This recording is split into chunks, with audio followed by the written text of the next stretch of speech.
Live from the headquarters of Ramsey Solutions, this is The Ramsey Show. It's where we help you win in your life. We want you to win with your money, win in your work, and win in your relationships. The phone number is 888-825-5225, 888-825-5225. I'm Ken Coleman, and I'm privileged, proud, ecstatic to be joined by the graceful, the one, the only, the inimitable Rachel Cruze, who this is a special day, not because I'm with you in studio, and it's always a special day to do the show with you, but it's your special day. It is your birthday, and America wants to say happy birthday. Oh, well, they told me, and so I am on behalf of the American people saying happy birthday to Rachel Cruze. Are we allowed to tell people how old you are? I guess. I don't know. I don't know what age you get to that you're like. I know how old she is, but I'll leave that up to her, folks. I'm 36. Oh, whoa. She's 36. Almost an adult. This is exciting. Almost. You're almost there. Not quite there. No. I am the spring chicken of the bunch when it comes to here. You are the youngest. As the host. Are you the youngest Ramsey personality? Mm-hmm. I am. Even younger than George? Oh, gosh, George, no. I am older than George. That's awkward. You only co-host a show with him, Smart Money Happy Hour. You know what? I think George, I think we graduated the same year. Okay. But I think he's a little bit younger. Or he's a year younger than me. Yeah. We graduated. I was a year older than him. Big plans tonight? I'm heading to Atlanta, Ken, for a book signing. My last book signing tomorrow in Atlanta. As fate would have it. Yes, it's a book promo. I'm glad for where I am. Yes, children's book. Yes, tomorrow from 1 to 2, I'll be at the Barnes & Noble. Where? In Alpharetta. Yeah, I know that one. Mercell Crossing, is that right? Over there near North Point Mall. Yes, possibly over in there. Yep. But from 1 to 2 tomorrow, Atlanta.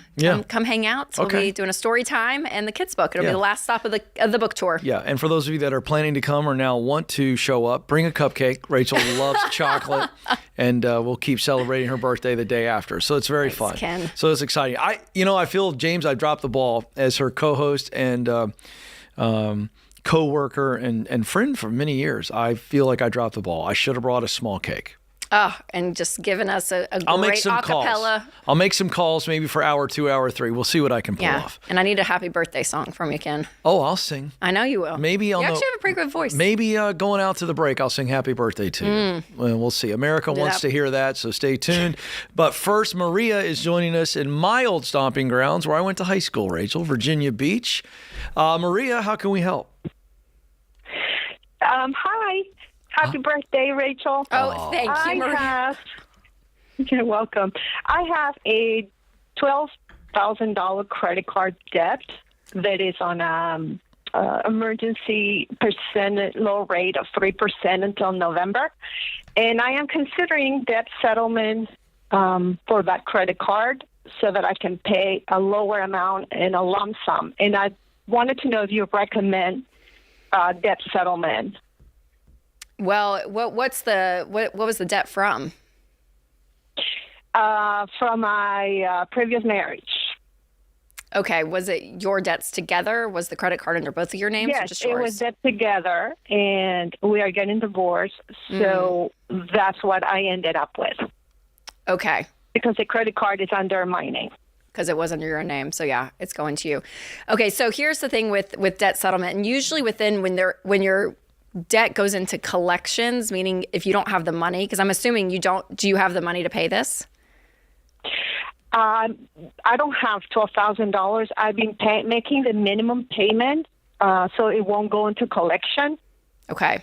And so it's not in collection, but I can pay just the minimum. So with the debt settlement, usually with these companies, Maria, there's a lot of fees. There's a lot of twistedness that a lot of people they get in a position where it ends up harming them more than it hurts, or it ends up harming them more than it helps them.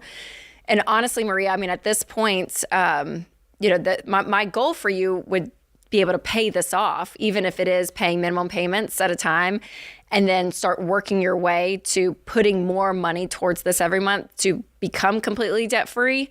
Because the debt settlement for you, is it just because, I mean, why don't you want to just pay this off over a period of time? Well, I have a low income. So I'm starting all over. I'm 56, and so I'm just trying to figure out how to start all over. Yeah. And this debt is making me anxious. So I can collect some money. I can get some money to pay the debt if the debt settlement is not going to harm me that much. I know it has some negatives. How much do you make a year? And I wanted to try to do that directly with the bank. Mm-hmm. How much do you make a year? 32,000. What do you do? Administrative work. Mm-hmm. Do you have kids? And I'm going to school. No, Okay. they're adults. Okay. What are you going to school for? My undergraduate degree. Yes, in what? My- What are you pursuing the degree in what? for? Management. Okay. So why don't you quickly outline for us, because I want you to understand the negatives, and you understand there are negatives to the settlement. What are they specifically for you? Well, it affects the credit. Of course. I know that it affects my credit. Not a big deal there. We'll explain that. Keep going. And also the fees that have not been disclosed to me. Exactly. Yeah. So what ends up happening in these situations, Maria, a lot is, people in your situation, they will contact a debt settlement company. Again, and I don't want to say easy way out because I know you're in a really hard situation. So I'm not saying that phrase flippantly, but really hoping that this is the thing that's going to help them get out. And then what ends up happening is they put you on some type of payment plan. There's a lot of fees. You can't keep up with that. And if you're back behind, sometimes they'll end up charging you back interest as well. Like it just becomes this spider web that's all tangled, and it sometimes does not pan out the way you think it does. So if anything, Maria, I almost would contact, who's the credit card with? What bank? It's with a credit union. Okay, well, that's good because at least credit unions, theirs are better than big national banks because you can actually talk to a person. And I almost would just go down and tell them your situation, show them your income, and just say, hey, I'm not going to be able to pay this off for a really long time. And if I'm able to get together and see if you can do some type of settlement even with them versus having to use a middleman, because these middleman companies, I just don't trust them, Maria. I feel like we've heard so many stories where the person in your position ends up getting screwed up, and you end up in a worse situation. And so if anything, I would keep the minimum payments, don't get behind, see if you can up your income and see how, map out how long it would take for you to just pay this off. But I would go down to the credit union, have a meeting, and tell them your situation and see if they can help you out instead of using a middleman. Yeah. And Maria, even outside of that advice, you need probably a second job right now while you're getting trained in school to get a much better job. A second income, even if it's 20 hours a week, would really give you some margin that you're going to need. Don't move, folks. We'll be right back. This is The Ramsey Show.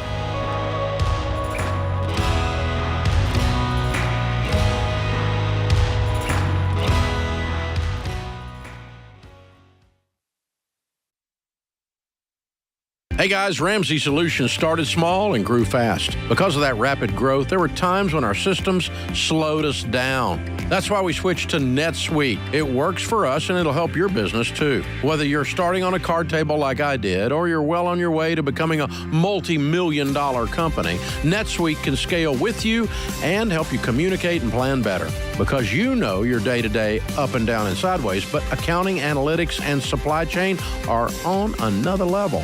So maybe you're just not tech savvy.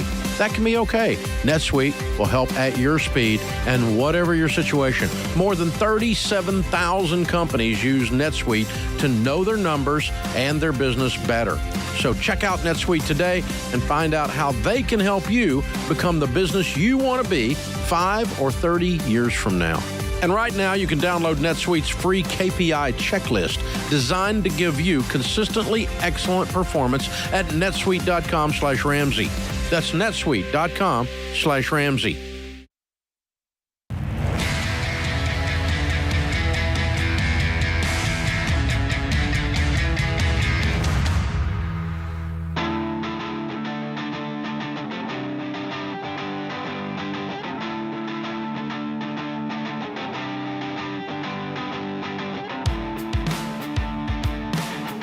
The Ramsey Show continues from our headquarters here just south of Nashville. I'm Ken Coleman. Rachel Cruze joins me.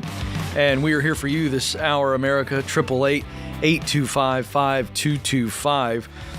Boy, oh boy, we got a great event coming up, and I can't believe it's right around the corner. May 10 and 11 are the dates. The event is Total Money Makeover Weekend. This is an entire weekend, so a great destination event. And it's going to be held right here on our campus in our beautiful conference center. What are we doing? Well, you could guess what the name of the event, Total Money Makeover. It's the basics. And we're going to help you with getting out of debt, creating the budget, easing your anxiety around money, investing, how to make more money. What does it take to be wealthy? It's going to be a great, great event. We're going to have live, interactive Q&As throughout the weekend, not just the talks. All of the Ramsey personalities there. And the tickets are going. Move quickly, to RamseySolutions.com/events.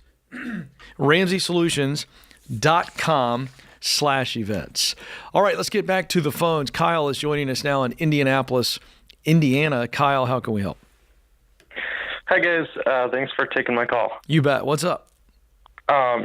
So my quick question is, I'm wondering if I should go back to school for an MBA, or I'm really just trying to increase my income because I'm trying to move out of my fiance's parents' house. Okay. So, all right. So walk me through the direct line that you see between this MBA and you making more money so you can move out.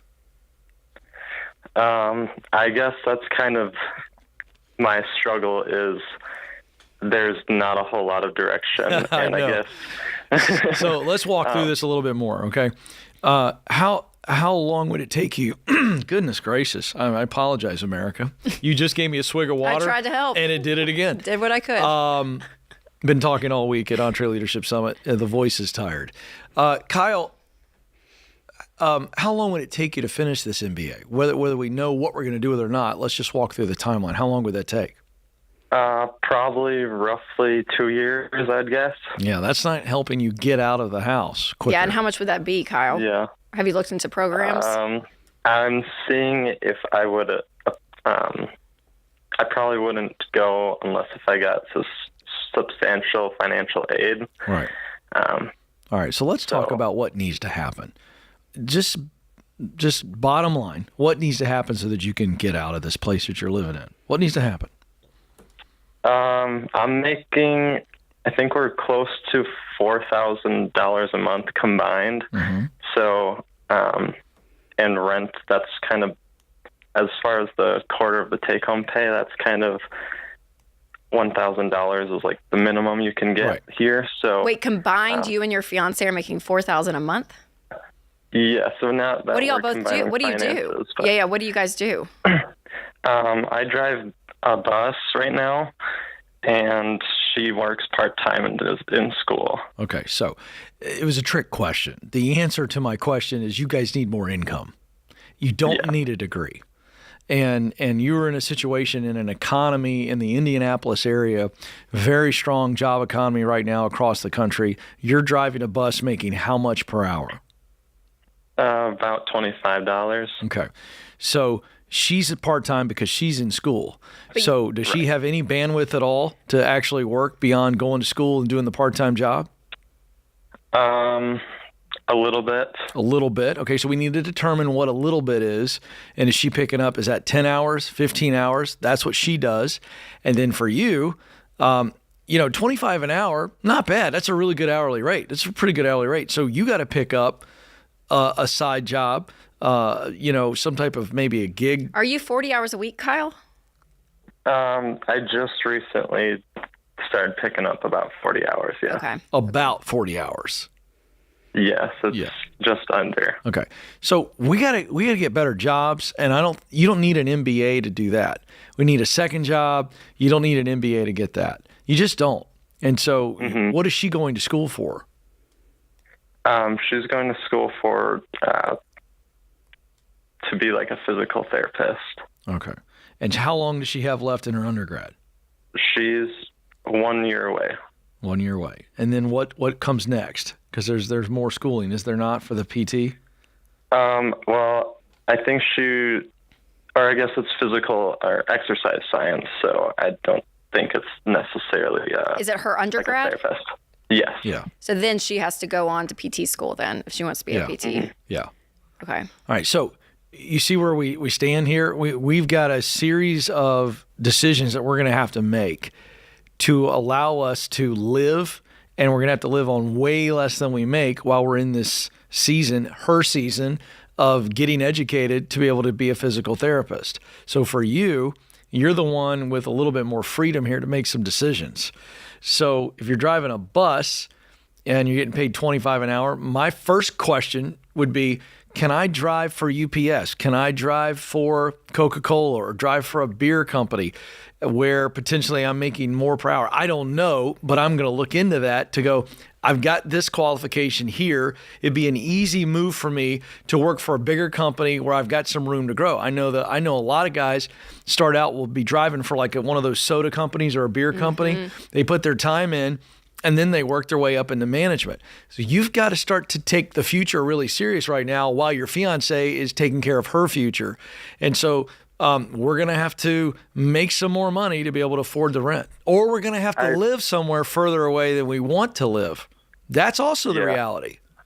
And I guess one question is, because I have a business administration degree, but when I was doing it, I kind of was just going through the motions and didn't really retain anything. So I'd like to use my degree, but I really don't have any direction on what I can do because I feel underqualified. Well, you're underqualified because you've never done anything. Yeah, so it's more experience, Kyle, honestly, especially with a degree that's more general like that. Yeah. Getting in the field and actually doing something, that's going to teach you a whole lot more than probably sitting in those classes. I'll be honest. And I'm not trying to knock education, but there's a truth that, like, I mean, unless you're going to like PT school to actually like, know tactically very specifically what you're doing, but like, a comm major or a business major, like to a degree, you'll get some accounting classes, you'll learn some stuff and the basics, but how things really function in the real world is going to come from that experience of you actually getting in there. And you'll start at a very entry level, I mean, like you won't be high up, but as you start, again, having that experience and then slowly moving up, I think is really key. Kyle, what would you do? What would you try tomorrow if you knew you couldn't fail and it was going to give you a nice bump? And you didn't have to commit to it for the rest of your professional life. But you go, I've been wondering about this. I think I'd like to do this. If I knew I could succeed, what would you choose tomorrow? I mean, I'm really passionate about personal finance. Okay. But what? I feel like I would have to grow my own business. I don't know where. Not true. So to dovetail off of what Rachel just said, she's absolutely right. You should go on RamseySolutions.com and look at the Smart Investor Pro section. These are financial professionals, personal finance professionals. They're in investing, and you should just see who's listed in the Indianapolis area that is associated with Ramsey Solutions. They run their own businesses. They're qualified. They know about everything that we teach. And if you were to just find out who's in your area, and I'd start figuring out if you knew anybody that worked over there, or you knew somebody that knew somebody, and I'd go take somebody to coffee, one of those pros. Take them to coffee or lunch, buy their lunch. Everybody's favorite topic is themselves. Be interested in how they got where they are, what they would recommend to you about potentially a career in that way. And that right there is going to help you remove some of the unknowns, which makes this feel so intimidating to the point that you said, well, I'd have to start my own financial firm. Not true. I'd rather you get paid to actually learn the business. And that's how that works. There's tests and licensing that you'll get over time. That's my advice to you, but hang on the line. I'm going to give you the new book. It's called the Get Clear Career Assessment, Find the Work You're Wired to Do. Take the assessment, read the book. It's a 45-minute book and about a 15-minute assessment process just to verify what is it that I'm wired to do. It's going to really help you. Hang on the line. We'll give you that. But please do what I told you to do and go talk to people who are doing the thing that you think you might like to do. It'll help you a lot. Thanks for the question, Kyle. Thanks for the call. Don't move. She's Rachel Cruze. I'm Ken Coleman. This is The Ramsey Show.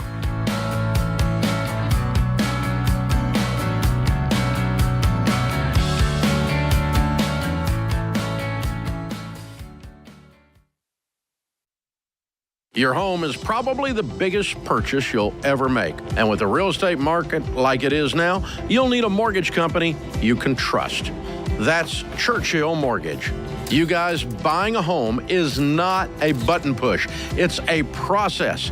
It takes building a relationship with an expert who will dig into the details and give you peace of mind without busting your budget. Churchill is one of the highest rated lenders in the country, and they're Ramsey trusted because they do what's right for you. Go to churchillmortgage.com to get started.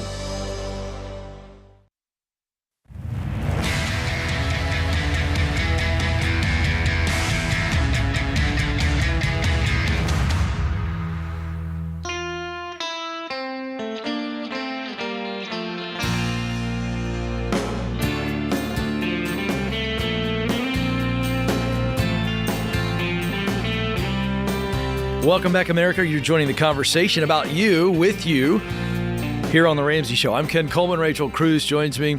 Thrilled that you're with us. 888-825-5225. Let's stay right here in Nashville where Ryan joins us. Ryan, how can we help today? Hey, guys. Thanks for taking my call. I just have a quick question. Pretty new to the baby steps. We're in baby step 2. All we have left is our mortgage and a HELOC. Would you treat the HELOC as just a part of baby step 2, or would you treat it differently? It would be part of baby step 2 if it's less than half of your annual income. So how much is the HELOC? It's $17,700. Okay. How much do you guys make a year? I make $53.50. Okay. So yeah, I would put that in baby step 2. I would just go ahead and act like that's just a consumer debts. Yeah, if it was more than half of your annual income, if it was, $40,000, then I would roll it over to baby step 6 and even look at interest rates and possibly even refinancing and putting it all together. But for you guys, I would keep it separate, and just work on that as baby step 2. Do you guys have savings? Yes, we have $7,000 in savings. Okay, that's awesome. So great. So yeah, honestly, I would throw a chunk at that. I'd keep $1,000, throw $6,000 at this. You guys will have $11,000 left to pay it off, and I would pay it off as quickly as possible so that you guys can get back to saving and investing and all of that. How old are you guys? I'm 30 and my wife is 29. Okay, that's great. Yeah, I mean, you have time, but I would still be pretty aggressive towards this because you guys can knock this out pretty quickly. Yeah, and I have a side hustle that also makes about between 10 and 20. We just had a kid though, so I have to be kind of limited with that. But I guess navigating, and I would just take the side hustle money and instead of saving it, just throw it right at the HELOC. Yep, that's exactly what I would do for sure. And then any extra money you guys have that you can squeeze out of your budget and live on nothing, and see if you can even throw an extra, $6,000 this year out of your regular income at it as well. Okay. Sweet. Awesome. Thanks, Ryan. Yeah, thanks for the call. Congrats on the little one. Yes, absolutely. Chris is up next in Harrisburg, Pennsylvania. Chris, how can we help? Hi, thank you for taking my call. So I just had a quick question. I know that you guys have talked about being upside down on loans and taking out personal loans to cover the difference. My situation's a little different, so I owe money for taxes, and I was wondering if I could take out a personal loan to cover that to prevent any further penalties. Yes, I would. How much do you owe? It's about $3,600. Okay. Are you able to pay it off pretty quickly? Do you have any savings? No, we just started doing the baby steps, so okay. My wife and I, we only have $1,000 saved up, and that's all we have right now. Okay. How much do you guys make a year? I make about $55,000. Mm-hmm. My wife, she doesn't currently work, but we are moving in a place that she can work part-time, so that's expected in the next couple of months for her to get another job. Okay. When's the tax bill due? It doesn't say on the note that they gave me specifically. We just filed our taxes, and then we got this notification a couple weeks afterwards. It just gives me the total amount that's due. Yeah, I'm just curious. I've never had this happen to me, so I'm just curious how much time I'm sorry, I misspoke. It says May 19th, 2024. Okay. Now, here's where I'm going, because I would try to come up with as much cash as I could. Mm-hmm. And so I'm thinking, how much can I sell? Can I sell $1,000 worth of stuff in my house? Can I find stuff in my house where I could come up with 1,000? I'm just trying to give you some ideas here because I'd like you to take a big chunk out of that. You've got until May 19th. I wonder what side work you could come up with. Could you come up with $3,600 between selling stuff and just working like a mad dog until May 19th? That's what I would try first. Yeah, I mean, I would do as much as I could. Yeah, I mean, Ken's right, but past that date, I don't know, just the IRS and stuff. I'm like, no, I'm not saying. I'm just saying up until. Totally. I mean, you can pay the thing on the 19th if that's what they say. Yep. I would be working and making as much money as possible to pay that off. Yeah, for sure. But if it goes past that date, then I would be okay for you to take out a personal loan just to get the IRS out of your life. You definitely want to do that. But Ken's right, Chris. I'm like, it's $3,600. You know, I mean, if it was $15,000, this would be a different conversation of the intensity. But if you guys can come up with this, do you have other debt? Yes, I have student loans, and that's about $26,000. Okay. Mm-hmm. Okay. Chris, do you think you could come? How much money do you be aggressive here? How much money do you think you could come up with between now and May 19th, between working and selling stuff? I think we could come up with a little bit of it. I'm actually in the National Guard, so I'll be leaving for my annual training during most of that time, and so my wife will be with the kids. So it's I see. That's kind tough. of putting a damper on us trying to get a second side hustle between now and then. Yeah. What about selling stuff? If Rachel and I came over to your house, this feels like a potential reality show. This would be good. And we came over and we just started walking through the house. Could we come up with $1,500 worth of stuff? Maybe $500. All right. I'm just saying. Mm-hmm. $500 is no joke. I'd be selling everything. But I will tell you, I say this, it's a little easier for me because Stacy's the queen, Rachel, of selling stuff on Facebook Marketplace. I mean, queen. It's fantastic. There's always that like meme that's like, I'm going to get murdered at my house for 100%. for $4.99 for like a pair of shoes, and the stranger comes to buy it. I got to defend Stacy's honor on this one. We're meeting people in the Kroger parking lot. Oh, even better. That's great. Because you know how I know this? I'm the delivery boy. Stacy sells it. You know who takes it? You're going to get murdered. Not at Kroger. Hey, you never know. Well, have you not listened to some true crime podcasts, Ken? Here I am trying to help Chris and millions of other people. Chris, now you just freaked everybody out. Don't get murdered, Chris, but see if you can sell some stuff, get some cash. And yeah, I mean, make it a goal. Because I mean, $3,600 in 3 weeks. I mean, I get it. Like that's like, whew, okay, a little steep. Mm-hmm. But see if you can cut that in half. Like at least have a goal to get you somewhere. Because that's part of it, Chris. And you guys said you just started the baby steps. So you're going to feel this like intensity, and there's a change that's going to happen for you guys. And you're just on the verge of it. You have your $1,000 emergency fund, which is awesome. But you're going to do things that are uncomfortable and that are, odd to you, possibly, that feels so weird because you haven't done it before, right? So I would push yourself to have a goal to say, hey, let's try to only take out a $2,000 loan. By May 19th or whatever, something realistic, but also aggressive, right? I mean, really get in there and we're joking about the selling stuff, but for real, go look around. And even Uber, I'm like, maybe you drive Uber for a few nights a week. And you're worried about me getting killed in the Kroger parking lot, and you're going to pick up perfect strangers? I don't see the difference. I feel like Uber's more dangerous than that. I'm kidding. Possibly. I don't know if I could jump through some hoops. When was the last time you sold something online to a stranger? I'm not gonna lie. Never. I don't. Winston has. I don't know if I have, because here's the deal for me. It's not worth it. I'm like, I would go to a consignment sale before I would sell stuff on Facebook. And not that it's a bad. I mean, you can do it, or I'm just gonna go and donate it. We do a lot of that too. Yeah, but I don't know. I'm like, I just don't. I don't know. I don't have the energy. I've never thought. And I'm not detailed with it. I know. But Winston he'll sell stuff, and I'm like, babe, just throw it away. Like that's right. He's like, somebody will take it, and I'm like, I guess. Too. I'm like that too. It's funny. It's Stacy. If Winston for you, it's Stacy for me. Sometimes I'm like, why are we doing this? Because I just simply don't want to drive to Kroger.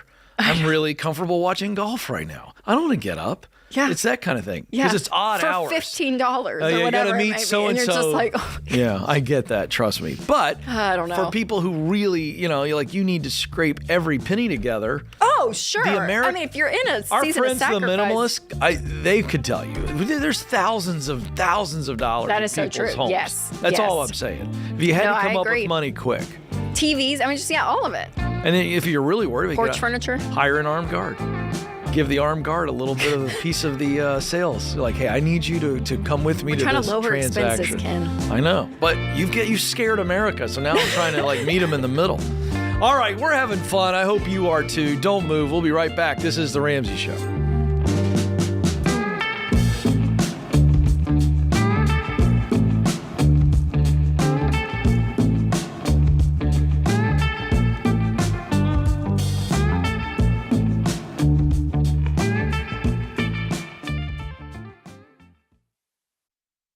Hey guys, it's Rachel Cruze here to tell you about a faith-based alternative to health insurance that can make healthcare more affordable. Christian Healthcare Ministries.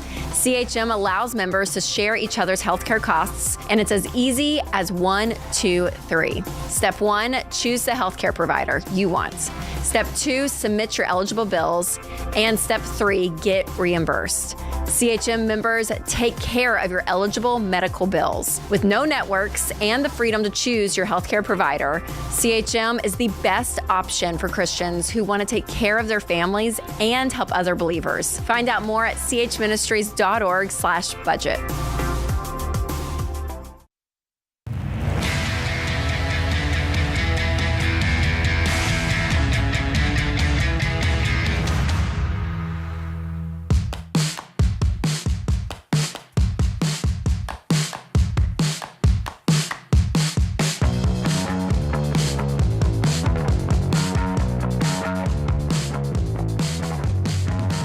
Welcome back, America. You're joining the conversation about you, with you, your life specifically, here on The Ramsey Show. I'm Ken Coleman. Rachel Cruze joins me.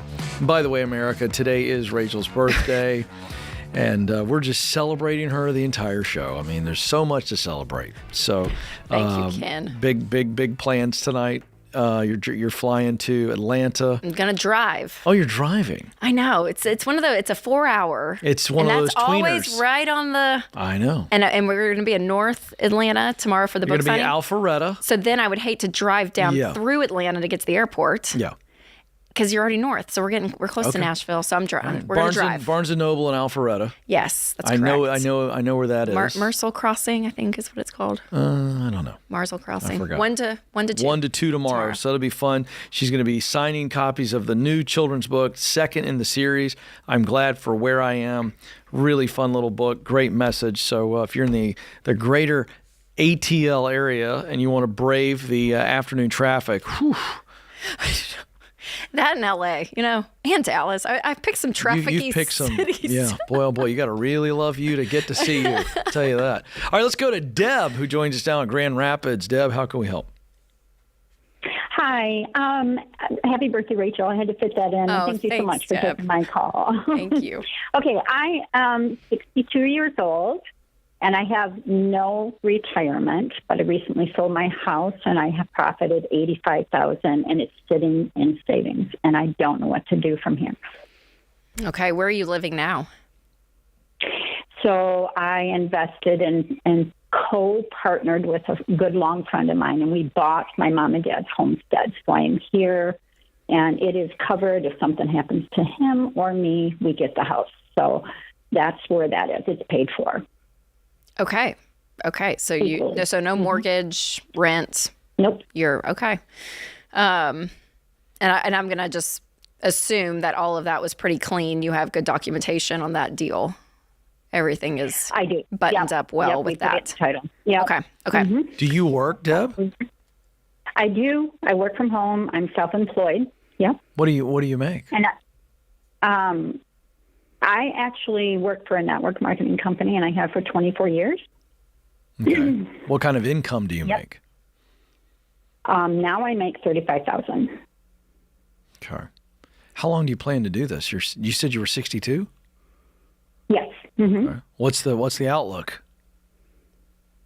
Well, the outlook looks like I have to keep working. Yeah, exactly, right? And I know, right? Yeah, and that's not a whole lot of money, even though you've got no house payment. I know. So I have my car that is 15,600 that I owe on it. And in the baby steps, I have my every dollar set up, thanks to my sister. But 1 through 4, I'm thinking I need to set it up 1,000, my 6 months, right? And start investing. That's what I was thinking I need to do. Yes. Yeah, I would get this car paid off with the $85,000 just so that you don't have a car payment coming out every month. I would keep $1,000 there. And then at that point, you'll have around $69,000 left. So I would figure out a good emergency fund. Is your living expenses pretty low? Obviously from the housing perspective, it's it is $2,500. $2,500 a month. Okay, and that's for you to live on, eat everything. It's skinny, but I trimmed out a whole bunch because, I know that I have to be drastic for sure. Yep. Okay. I'm just trying to do some quick math here. So I would probably maybe put, $9,000 away for an emergency fund. So that leaves you $60,000 to start investing. Okay. So that's probably what I would do. And again, that's a lean emergency fund. That's only about 3-4 months, but I think that's okay. I think you're in a position right now that no one is dependent upon your income. You don't have kids and, all of that you're having to keep afloat. So I would probably go the 3-month route on the emergency funds so that you can put as much as you can to invest. And what I would recommend, Deb, is sitting down with a SmartVestor Pro, and Taylor and Austin can pick up, because we'll get you connected with someone in your area or show you on RamseySolutions.com, because they're going to be able to sit down with you and actually figure out, okay, where's the best place to invest? Because when you're looking at investing, there's always like the rule of 75, it's going to double every 7 years-ish, depending on inflation and interest rates. They're going to be able to run numbers for you, how aggressive, where to put it, how conservative. They're going to do a good job to map out to see how we can stretch this money and get this growing as quickly as possible. But I also think the reality, Deb, is, and I think this, that you'll be working for the foreseeable future to get to a point where you have a big nest egg that's built up. And because even $60,000 doubling in 7 years is 120, so right. So we want you to be able to, but I think you can do this. I think it may be another, 8 years or so, but I would sit down and really map it out, because thankfully your living expenses are low, and that's the thing that's, and I've got a question about that. That's encouraging. I thought I heard you say you're moving into this homestead with someone else. Is this right? So I sold my nice home that I redid, and it was only 25 years old. I thought I was going to retire there, but it was the only house that was done out of I have a friend that we invest with, but I have a side hustle with him too, but it's not making anything yet. But I'm asking, I thought you said, and I could be wrong, is this friend moving into this homestead with you as well? Oh, no. Okay, this is my home. He has his own here. He has his own home. So you guys are just buddies. We have grown up together. Neighborhood, yes. Okay. And you've invested in some stuff together. Yep. Okay. Yep. And has that panned out? Where is the rest of that money? Yeah, where's your money gone when you've invested it? What's that mean? Well, you said I've done some. Go ahead. I'm sorry. So we bought my mom and dad's home when they passed, and then he moved in here, and he continued to take care of it and then pay, the taxes and that. And then I took my inheritance, and then just when I sold my house, I paid the rest of my half off. And then I moved in here, and he moved into another house that was a rental. All right. Mm-hmm. Gotcha. All right. So I'm sorry to get us on there. I was trying to figure out if there was a relationship situation, and here's why. I'm look, at 62, yes, you're going to have to work probably 15 more years. You're already going to be in an uncomfortable situation. I think you're mentally uncomfortable. I think you need to embrace the uncomfortable, and I think you need to look at, what can I do at 62? Can I increase my income to a point where maybe I'm making $65,000? Now's the time. And we are in an economy, Deb, Grand Rapids, I don't know the local economy there, but overall in the job market, there's a lot of opportunities. And if you could get out of network marketing, and I'm not trashing network marketing, but you've been in it a long time, and you kind of hit your lid. Okay, well, quickly, Deb, before we get off here, you said you used your inheritance to buy this. How much is this property? it's valued at probably $250,000.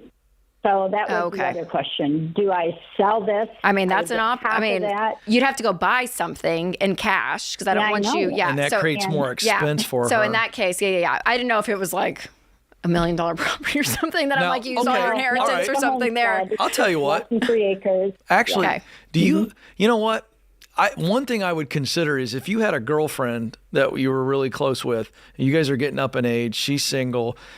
At some point, maybe considering selling this homestead, invest the $250,000, and you two split something. And even though you're going to now assume some rent, if it helps you retire earlier, this is all the kind of thing you need to talk to your SmartVestor Pro. Yeah, I know. And the rent, the hard thing with that is that it will continue to go up, and I don't want that variable expense into retirement. And she has no expense in this home. So at this point, I may stay put, but it's a good point. I would consider it. Yeah, float all this by your SmartVestor Pro because they're going to be able to look at even, if there's tax advantages or something, because you'll be able to dip into some of, you don't have retirement. I was going to say some of your retirement, but there's only so much that can happen in the next 15 years. But hold on the line, Deb, and they're going to pick up and direct you on where you need to go to find a great SmartVestor. But I'm with Ken. I think upping your income is going to be huge and investing as soon as possible.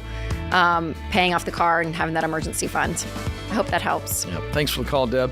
Good hour, Rachel Cruze. I want to thank our fearless leader, James Childs, and our merry band of folks behind the glass that keep us on the air. Thanks to you, America. We do it for you. This is The Ramsey Show.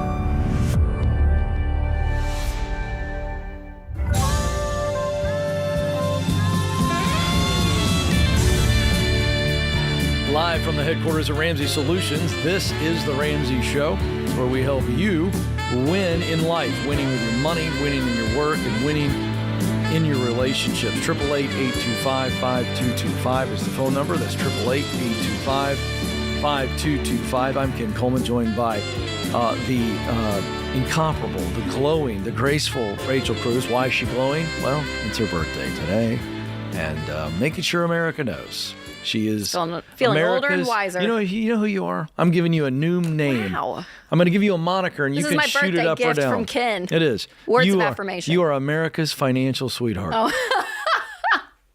Thanks, Ken. I think that's probably true. I'll take it. I don't know anybody else that could knock you off that pedestal. Yeah. I'm going with it. I'm staying with it. I'm going to say it, yeah. You like it? I like to be, I'll be stern when I need to be stern, but I'm going to be kind. You're very kind. Yeah. Very kind. So we are here for you. She'll answer your money questions. I might chime in. I might not. It depends if she lets me. Let's be honest.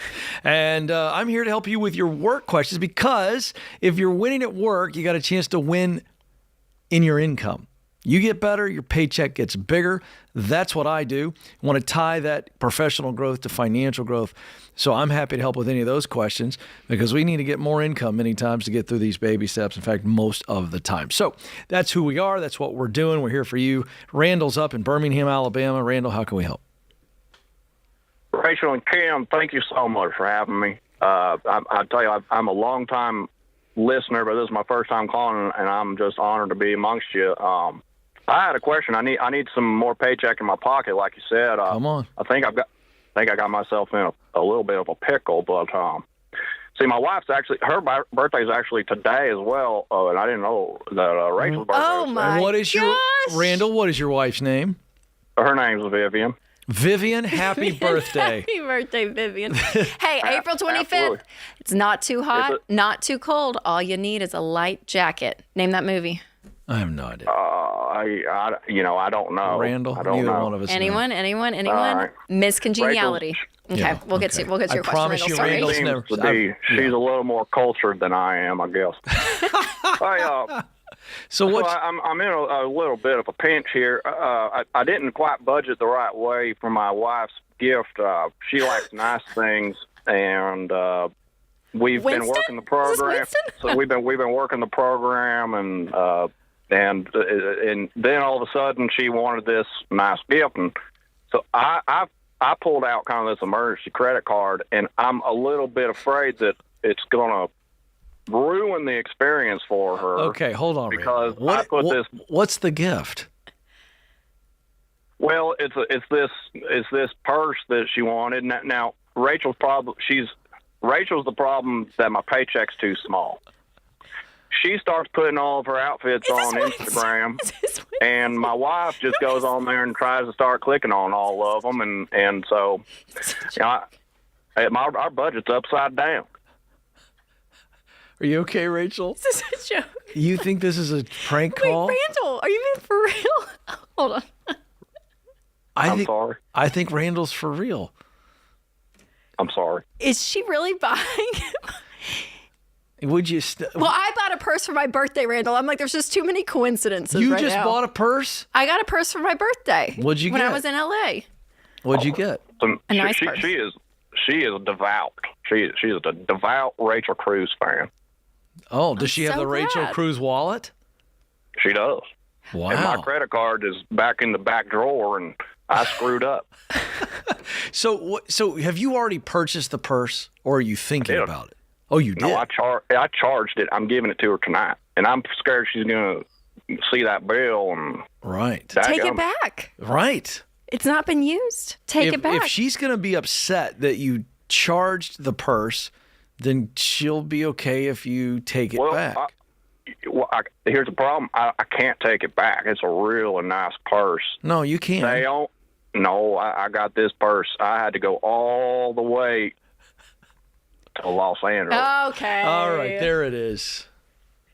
Randall from Birmingham went to Los Angeles. This is really good.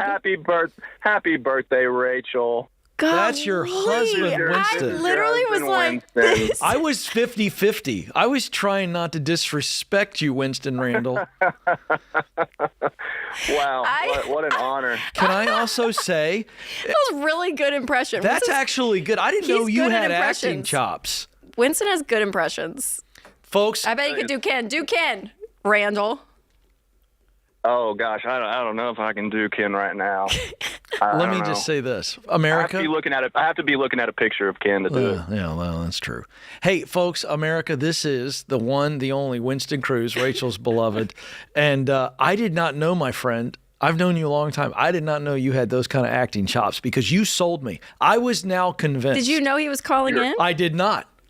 You little stinkers in the booth. I literally thought this was a real Randall from Birmingham. Well, I was convinced because he kept going at it. Now the Los Angeles thing. That's when I figured something's. Boy, I'll tell fishy. you what. My cheeks hurting because of the hook Winston just put in. Winston, that's no joke. That's actually very, very good. And then I started to. She sniffed it very first. I went on pretty hard. Yeah. When you said about the linking, I was like, someone's making fun of me. I was ready to go. Vivian is definitely linking. Are we allowed to know what kind of purse this is, or is this private? Well, I was going to get to that part, and I was going to say Goyard. It's a Goyard purse. Goyard purse. I know what it is. I know. It's a very nice purse, and I'm wearing a Walmart dress with a designer purse, people. That's what I do. There you go. You don't have to justify it with your it's just Walmart dress. I don't know. It's just a nice purse. Is that really a Walmart dress? Yes, I'm distracted. Actually. I linked it today. If anyone wants to see it. You linked it. I don't even know what that means. No, it was a very nice gift. It was actually his idea. Vivian already bought it. Vivian. By the way, Randall and Vivian from Birmingham feels right. I didn't have a job picked out yet or my wife's name, so that was off the cuff.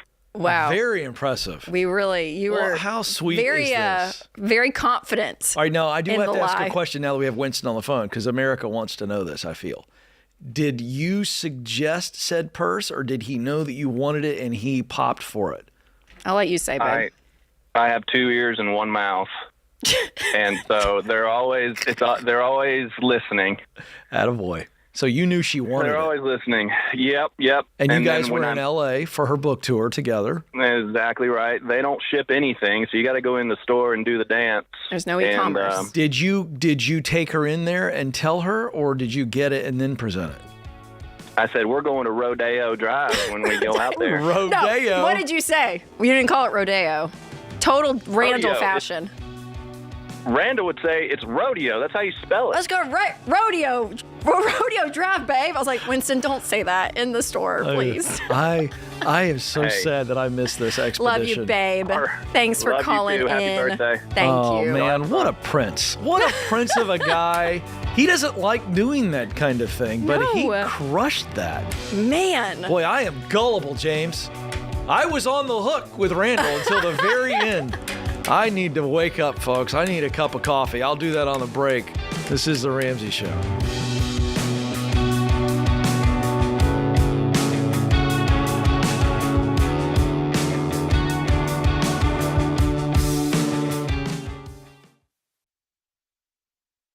You know, it doesn't take a degree in statistics to realize that this one stinks. 93% of undergraduate private student loans are co-signed. So when you're delinquent and drowning in private student loan debt, mom or dad or Uncle Joe is stuck in that financial stress along with you. But there is a way out.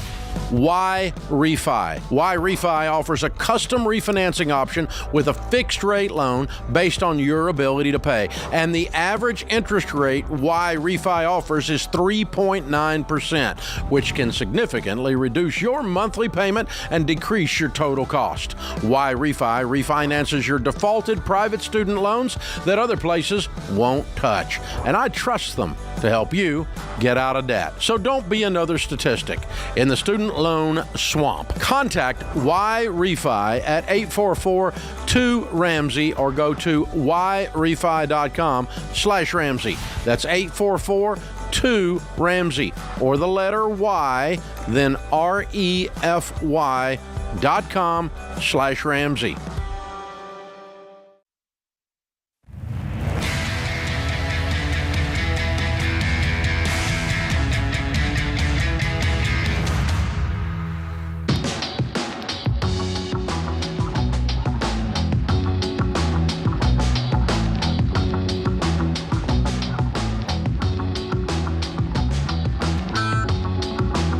Welcome back to The Ramsey Show. I'm Ken Coleman. Rachel Cruze joins me.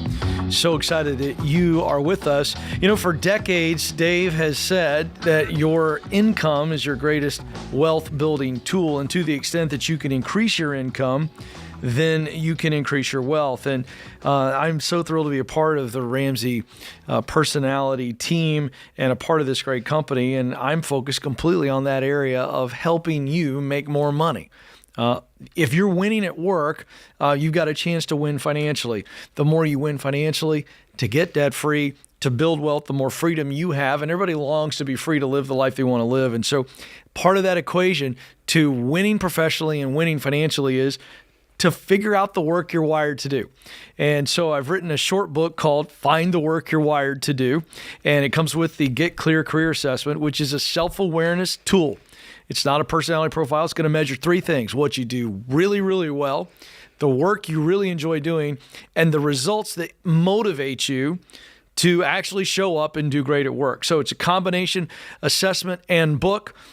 Fabulous tool to help maybe the graduate in your life, high school or college graduate. So you can get it right now by pre-ordering it. It comes out May the 7th. You can pre-order it right now at RamseySolutions.com/store. When you do, you get the hard copy and an assessment link, plus the ebook and an assessment link, and the audio book and an assessment link. So it's 3 books, 3 assessments, 1 price. RamseySolutions.com/store. And it's a great assessment. We've known multiple people, even within our family, have taken it. And it's really, really good, you guys. Yeah. I mean, it's very accurate. Thank you very much. I think it's one of the best products that we have. Yeah. So it's incredible. And the bottom line is this: is the reason it's powerful is because you are answering about you.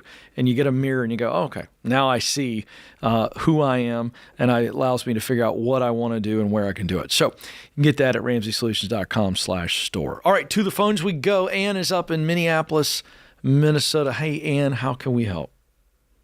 Hi, yeah. So I'm looking for some guidance and help about the potential purchasing a family home that is in my dad and aunt's name. Like the right paperwork or the right way to get the right price and without ruffling feathers. Okay, so what's the situation, Ann? Tell me kind of how this came about. Yeah, so it's my grandma's house. She passed away about 4 years ago. And the house is in my dad and aunt's name. Me and my family have been living in the house for the last 3 years, kind of helping just with like snow removal and lawn stuff. And we've been paying not necessarily rent, but enough to cover the property taxes, the insurance, the utilities. And they're looking at selling now in the next, kind of over the summer, probably in the next 2 to 5 months. So we're considering buying it from them and just a little trying to figure out, yeah, how not to ruffle feathers, but everyone. When you're saying whose feathers would be ruffled, because you guys have been living in the property and you're wanting to buy it, you're not expecting it as a gift. So is there other family that may want in on it, or? Well, I think that probably my aunt would like to get the most money she can out of it. So I guess agreeing upon a purchase price is going to be big. Yeah. Has she floated a number? Feelings. She hasn't. No. Have you run comps? My dad mentioned of the area of what it would just sell if they just had a listing? Traditionally, I think it would list at like 130 or something. When you say I think, how do you know that? Yeah. Is it? Well, we live in a small town where like pretty much all the houses were built at the same time, and they're really similar. So most of the ones that get listed are between, I'd say, 100,000 to like some have been up to 150 if they've been remodeled a bit more than the inside. But Ann, Rachel's making a very key point here. You need to get a real estate professional and maybe 2 different real estate pros who can come in and run comps on this and show you, and they literally can print this out or email this and say, this is the range based on real estate numbers, not your opinion. And you're going to need that if you're going to sit down with the aunt, because you're worried about ruffling feathers. So we're going to take out all opinions here. This is not about opinion. This is about what the market says the house is, the range for this is. Then the aunt, based on that information, she can give you a number. But it should take away all of the weirdness and tension is all we're trying to suggest here. And so now we go, all right, this is the number, this is the range, because you're going to get a range. And then the aunt gets to pick a number, and then you guys can go from there. But that's where I'd start. Yeah. Is anything owed on the house, or is it paid off? Yeah, so nothing owed. And we'd be coming in with enough. We plan to pay cash for it, me and my husband. Yeah. So I don't know if that, I guess we're trying to avoid realtor fees and that part of it. We think would, if we can all agree, we can probably save everybody a little bit of money. Yeah, for sure. Yeah, I mean, I would definitely still have a professional at some capacity. Like an appraisal? Yes. Do you know a realtor in your area? Yeah, I know some real estate people. If they start to get involved, they won't just expect that they're the real estate agent, though you can be pretty upfront about we just want a price. And this is easier than you're making it. Just if you know somebody and they're a friend, go, look, this is all going to be a family deal, but I just need a pro. Tell me how to run the comps. And I'll be honest with you, I actually think you can figure this out on your own. I'm not going to go to the wall that I know this for sure, but I think if you go to like realtor.com, which is actually run by realtors, and I'm not endorsing that site, but if you go to a legitimate site like that, I believe you can run comps on your own. The point is, you need to get away from opinion and feelings when you're dealing with family, and it feels like there's already some fear that this could get weird. And so we just need to create a very clear boundary on what this price is going to land in, high to low, based on real comps. That's what we're trying to get you to understand. Then it takes all the weirdness out, or it should. Great.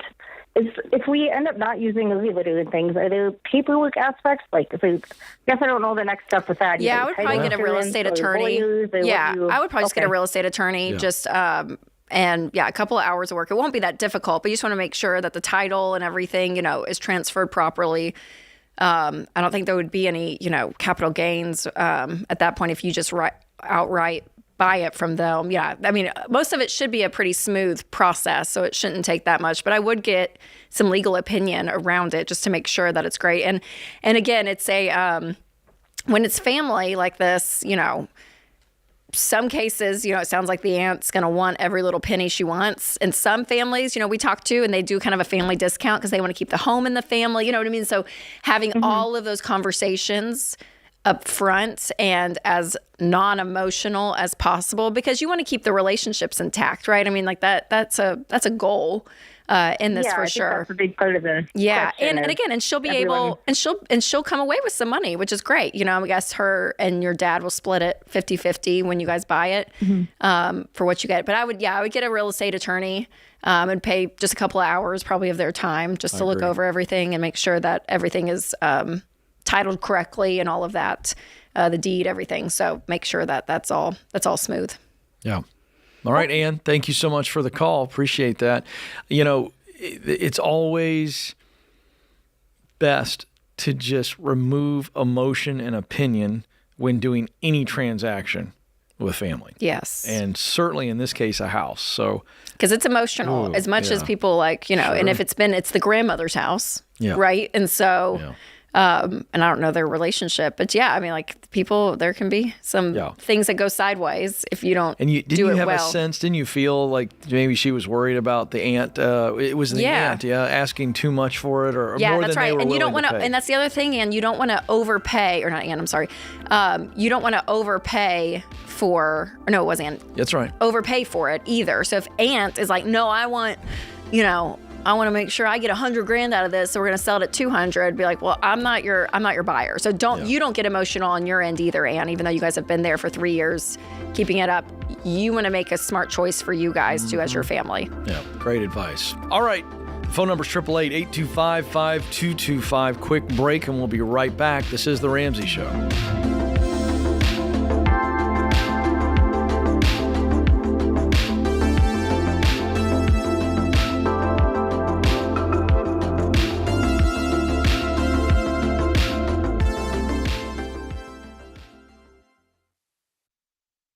Statistics show that half of Americans don't have enough life insurance, or they don't have any at all. I don't understand this, John. Why don't people want to take care of their family? They think they're going to die or something? Well, I used to be one of those guys. I didn't even think about it. And one of my buddies said, hey, the only reason to not have life insurance is if you hate your wife and kids. And I immediately went and got term life insurance. That's a gut punch. And, you're telling me, and for decades, Dave, I've sat across people who've lost a spouse. They've lost somebody important to them. Me too. They don't know what to do next. Me too. I mean, you're going to have a crisis here. And, you got two options while you're sitting and talking to a young widow. She's concerned about how she's going to invest all this money properly and not mess this up, or she's concerned how she's going to eat tomorrow. That's exactly These are the right. two options. And take care of your dadgum family, man. Term life insurance can replace income, pay off debts, cover funeral expenses, so your family can actually have the opportunity to just be sad. Yeah. To just miss you. That's exactly what it's supposed to be. It's saying I love you to your family. Term life insurance. Jeff Zander and the team at Zander Insurance makes it easy and affordable. I've used them personally for 25 years. They're the only people I trust. Go to Zander.com or call 800-356-4282.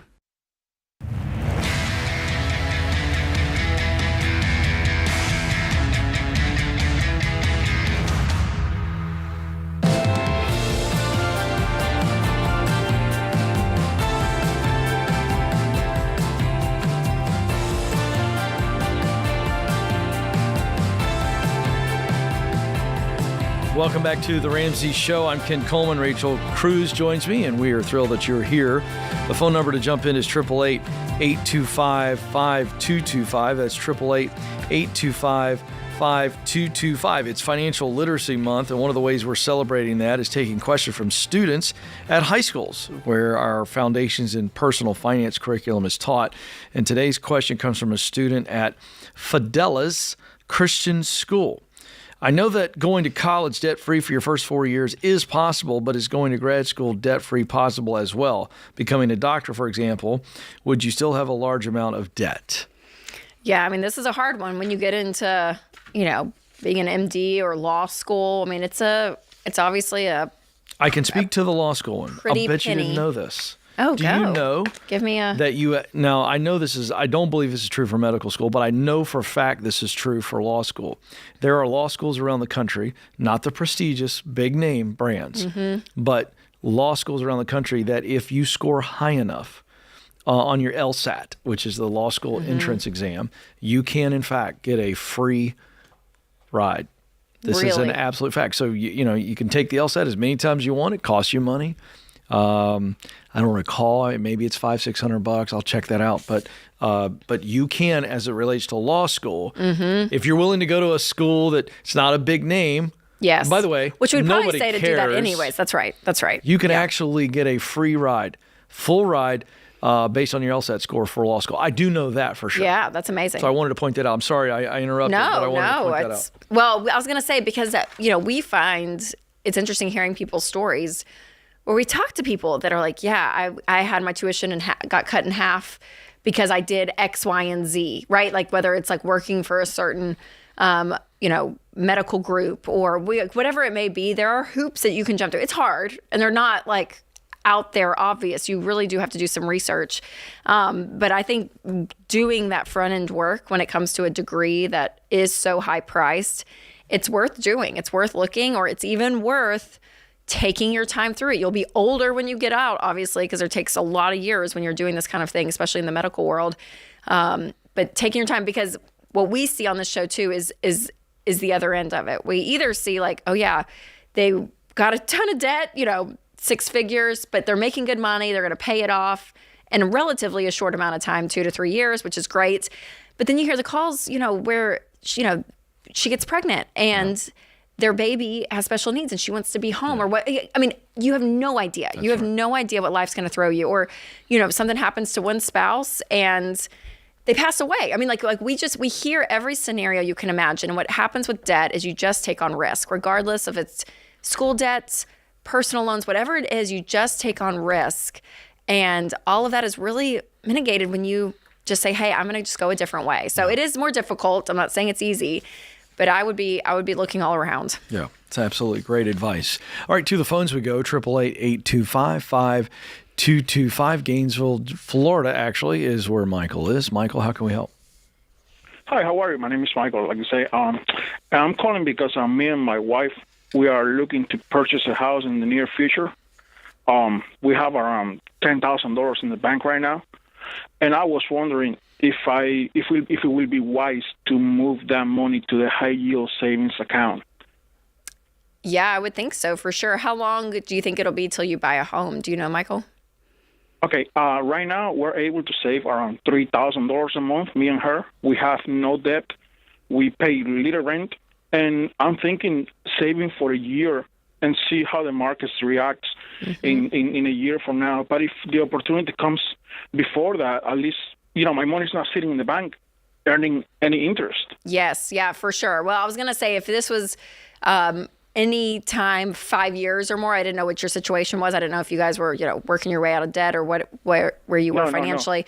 No. So yeah, I would definitely move it to a high yield savings, and I would go online. And what's great about high yield savings, most of that are with online banks, and you can do really easy research to see who has the highest rate of return, and do that. My husband and I, we have one in Ally. We have Ally Bank. That's not a sponsored thing, but just that's what we use, and it's great. So with high yield savings, you do need to know that it is a little bit more difficult to get your money out, just meaning that you have to usually transfer it online from account to checking account if you ever need to use it. But I think since you're saving it just for one purchase like that, I think it's a great option. And the rates right now are, 4 or 5%. It's great. Yeah.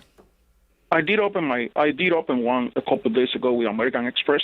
Was the one that actually I like it the most, and it's yielding like 4.25% right now. And I wanted to know, that was a good idea instead of being sitting in the bank, Yeah, I probably wouldn't go through American Express. I don't know. I would just do an online bank, personally, if I were you. Online bank? Yes, that's where I would put it. Yeah, I wouldn't put it with a credit card company. Okay, I understand your point. Yeah. Okay. So yeah, look for an online bank, Michael, and I think that's a really great option. Yeah, absolutely. And congratulations. That's a great amount of savings, and you're on your way. I love how much you're putting away each month as well. It's awesome. So you're going to make some real hay. And here's the other side. And I love what you said, Rachel. The other side to the interest rates, which are much higher, is that you're getting much more for saving. And I think once people realize that the 2% and the 3% mortgage rates are not coming back for a very long time, if even in our lifetime, I just don't see that happening. If it does, I think there's going to be greater economic problems. Well, what's crazy is I think I saw one it hit up to 7% recently, like it's gone up a little bit. And I'm like, it's wild how our perspectives change so quickly. Because if it went down to 5%, it'd be we would rush. be like, oh my gosh, that's insane. Yeah. Right. For so long, that's right. When it was at that point, it was like, what is happening? It's not at 2 or 3%. And it is wild though. That's right. And historically, 7% interest rate on mortgage is fantastic. And I know people are like, what are you talking about? But I mean, just look at the numbers. It's true. And but the good news is Stacey and I have a fabulous account, money market account, and we're getting a really nice percentage. Yes. I mean, and I'm sitting there going, yay, I love this. So I'm not looking for those interest rates to drop at all. Yeah, on that side, for sure. For sure, I know. And I just think that the only reason they would is because we've got a really rough economy. Yep. So I don't want to see it dip. I don't want us to get into stagflation where we've got inflation going up and a recession happening. Yes. And we're not far from that. And it could happen. And so you just don't want to be in that situation. Yeah, and you brought up a good point. So a lot of people have been asking about high yield savings accounts recently because of the high interest rates and money market accounts. So they're both very similar accounts. Right. Usually online banks are great options to go either route, and money market accounts are great. We had we had a money market account for years. And what's great about that is you get a debit card with it, a checkbook. So yeah, you can make some withdrawals from it very easily out of a money market account. Sometimes you do have to have, there's a limit of how much you can have in it, or even starting out, there's sometimes a higher dollar amount there, where a high yield savings, again, like I said earlier, it may take 1 to 3 business days to transfer the money from the high yield savings to your checking. But there is no minimum that you have to start with. You could start with $1 on the high yield savings. So both are great options when it comes to saving long term, for sure, versus just a traditional savings account. So and they're really easy to set up. You guys just go online, do an online bank, and it's worth it. If your money's gonna be sitting there, let it earn 4 to 5%. It's great. And the thing I like about that is that money, we know it's over there, but it is a bit out of sight. And that's also good too. It's like, let's just leave it over there. We don't need to operate out of that at all. And I think that's wonderful for discipline too. And it's just, and then stacking. I mean, anytime there's surplus on anything outside of our normal budget, it's like, I love stacking the cash. Yes. And that never hurts. You know what I mean? Because, cash is still king. And the discipline there is great. And so anyway, fabulous. So I'm glad you made the point, the distinction between the two, the money market and the high yield savings. Yeah, because they are very similar. There's a couple of differences, but not really. But that's one question we've been getting so much, Ken, because people are looking and saying, oh my gosh, the interest rates when you owe suck. It's terrible because they're so high.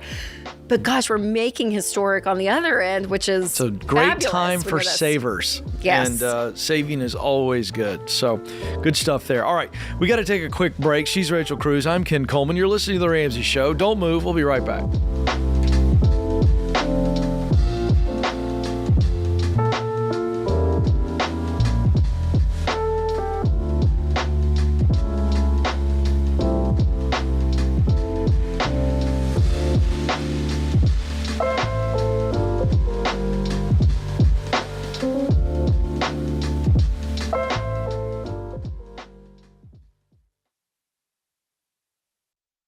If you're like most people, your home is your most valuable asset.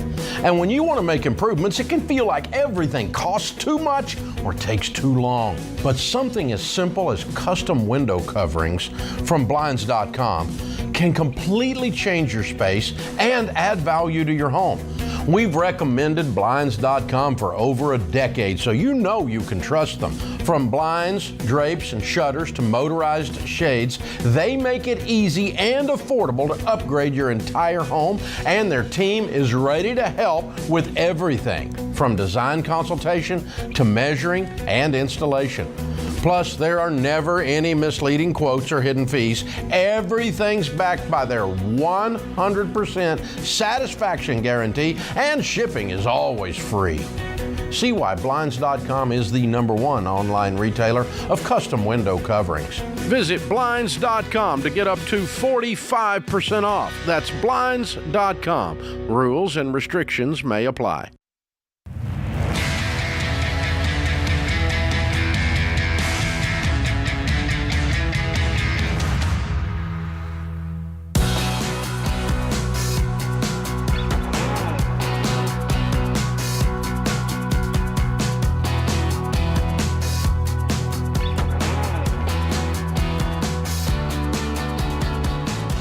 Welcome back to The Ramsey Show, where we help you win with your money, win in your work, and win in your relationships. I'm Ken Coleman. Rachel Cruze is with me this hour. 888-825-5225.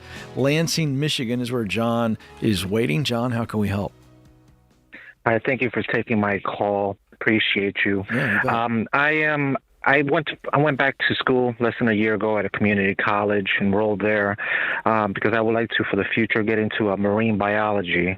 And since that's gonna take quite some time to get there, I had a brainstorming idea of, well, why don't I get into nursing? And after nursing, then continue with marine biology, because the way that I look at it is that I'm going to need to keep working no matter how I look at it. Next year, 2 years from now, I'm still going to need to be working. And I'm not making ends meet right now. I'm working 2 jobs, minimum of 60 hours, maximum about 75 hours per week. So that's what I'm calling for, that if I choose to go into nursing, would that be a smart career move for the moment to bridge the gap financially, and a job that I would like to? I had two picks: marine biology or nursing. Okay. I'm wanting to know, considering it's debt and it's a career. Like, a buddy of mine was telling me, well, why are you going to get into nursing? Because that's another career that's different from marine biology because of certain job opportunities. It pays more, and it'll help me get possibly to that point of marine biology. So, what is your take on this? Well, I got to ask several questions, Sure. And then I can give you an opinion. I'm sure Rachel will weigh in as well. Between the two, if I give you either one and you get to start tomorrow, which one do you pick? Marine biology. Yeah, that's what I thought. And what's the path look like? You know more about that field than I do. So let's play this out. 10, 15 years from now, you're very successful.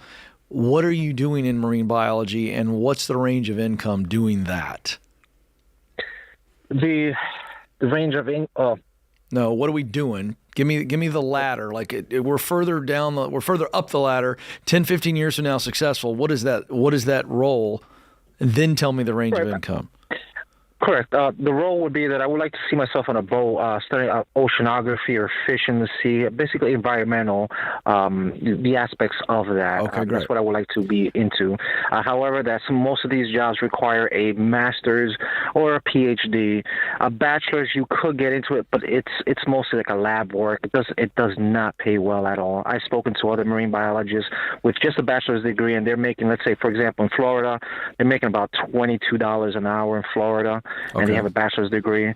All right, so let me ask you this. Then let's add the master's or the PhD. What's the range of income once you've reached that level in marine biology? Does it go up immensely? It could range somewhere around the 70 figure. It depends on which degree we're talking about. 70 and what? Also the background. $70 an hour? 70K.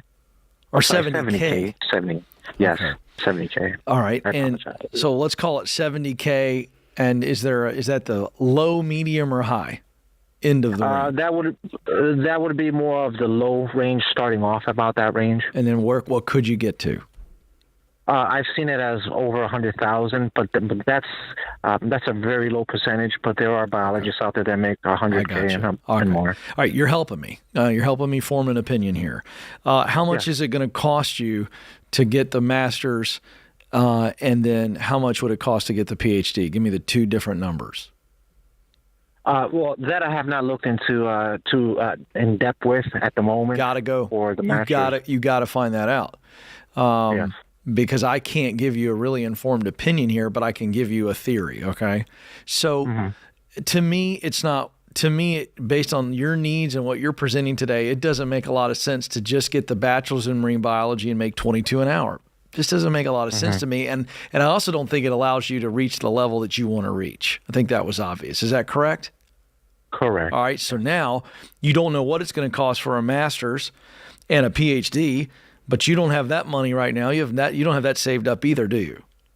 No. And you're already going, I need money. All right. So I just don't know if the marine biology situation for you is realistic in the next 3-4 years. It may be a 7 to 10 year play. Now, I'm the first person to tell you, and Rachel knows this, I started into broadcasting at 31, 32.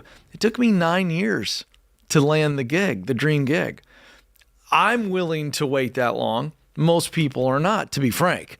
And so if you're willing to wait 7 to 10 years, meaning you're busting it, you're hustling, you're living on way less than you make, you get rid of any debt you have now, and you start saving, you're doing multiple jobs. Do I think you could get there? Yes, I do. But I also don't know how much it's going to cost, and you don't either. So we got to go get an answer on and by the way, what's the lowest barrier degree and then master's program? Not the fancy big name, because the fish don't care. And neither do anybody else, how fancy the degree is. Now, let me flip it. Rachel, I'm sorry I'm talking so much, but I'm trying to walk. That's what you're good at. Go. I want to walk through this logically. Getting a nursing degree is also expensive. And you're probably going to start out somewhere between 60 to 80 in nursing as well. Am I right, roughly? Correct. Currently, with both my jobs right now, I only make $40,000 with working that many hours. I agree, but I would rather guide you, and I'm going to guide you to making more money that doesn't require a degree, because going to school and spending money you do not have, it's not an option right now. You don't have the money, and we're never going to tell you to go get a loan to then make $20,000 more than you're making right now. I'm convinced that I can help you make $20,000 more than you're making right now without getting a cent borrowed. And so you're working too many jobs right now. So what we've got to do is start looking at the trades. We've got to start looking at maybe some technology jobs that you could learn. You could take you go to Bethel Tech. Bethel Tech, I endorse Bethel Tech. You ready for this? We hire people at Ramsey Solutions for Bethel Tech who've never been in tech before in their life. And it's a 9-month program, and it's less than $15,000. You could scrape up $15,000 together a lot faster. That's one option, is tech. And you could start making 75, 80 in tech with a path to 6 figures quickly. That's just one option.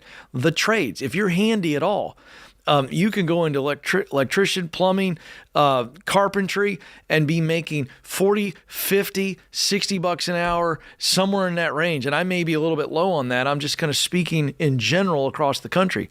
So, John, you've got to increase your income to stabilize yourself and be able to find a path forward on the marine biology. Yeah, it's not nursing school. And I wonder, John, too, if there's a way to take your passion and what you love about marine biology, and is there a way to do that that's going to probably look different? It won't be maybe as formal as a role as a marine biologist, but are there sectors of, different, jobs in Florida that you're like, oh my gosh, John, what say you?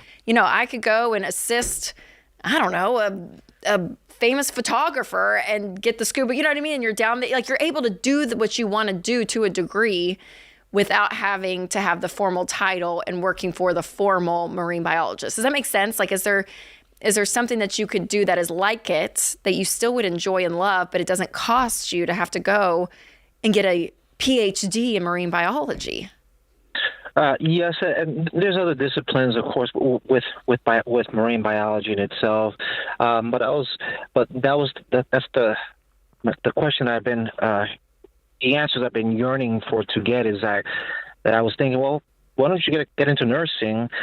And because I'm looking at a 7, possibly a 10-year journey here for marine biology. With nursing, 2 years, I can be earning some decent money with. Yeah, but you can't afford nursing school right now, so you're going to have to wait maybe a year or two to be able to pay for nursing school. Is what I'm saying. I'm fine with you going the nursing route. I just don't think it's worth the effort that you're going to have to put into it. I'm with Rachel. Like, go start working in that field. Maybe you can get a job making $35, $40 an hour or whatever. You've got to increase your income, remove any debt at all in your life so that you can stack cash to pursue the marine biology. I'm not trying to talk you out of it. I'm just saying you're not there yet. It's going to take some time. Appreciate the call. You got some tough decisions to make, but I know you'll do the right thing. This is The Ramsey Show.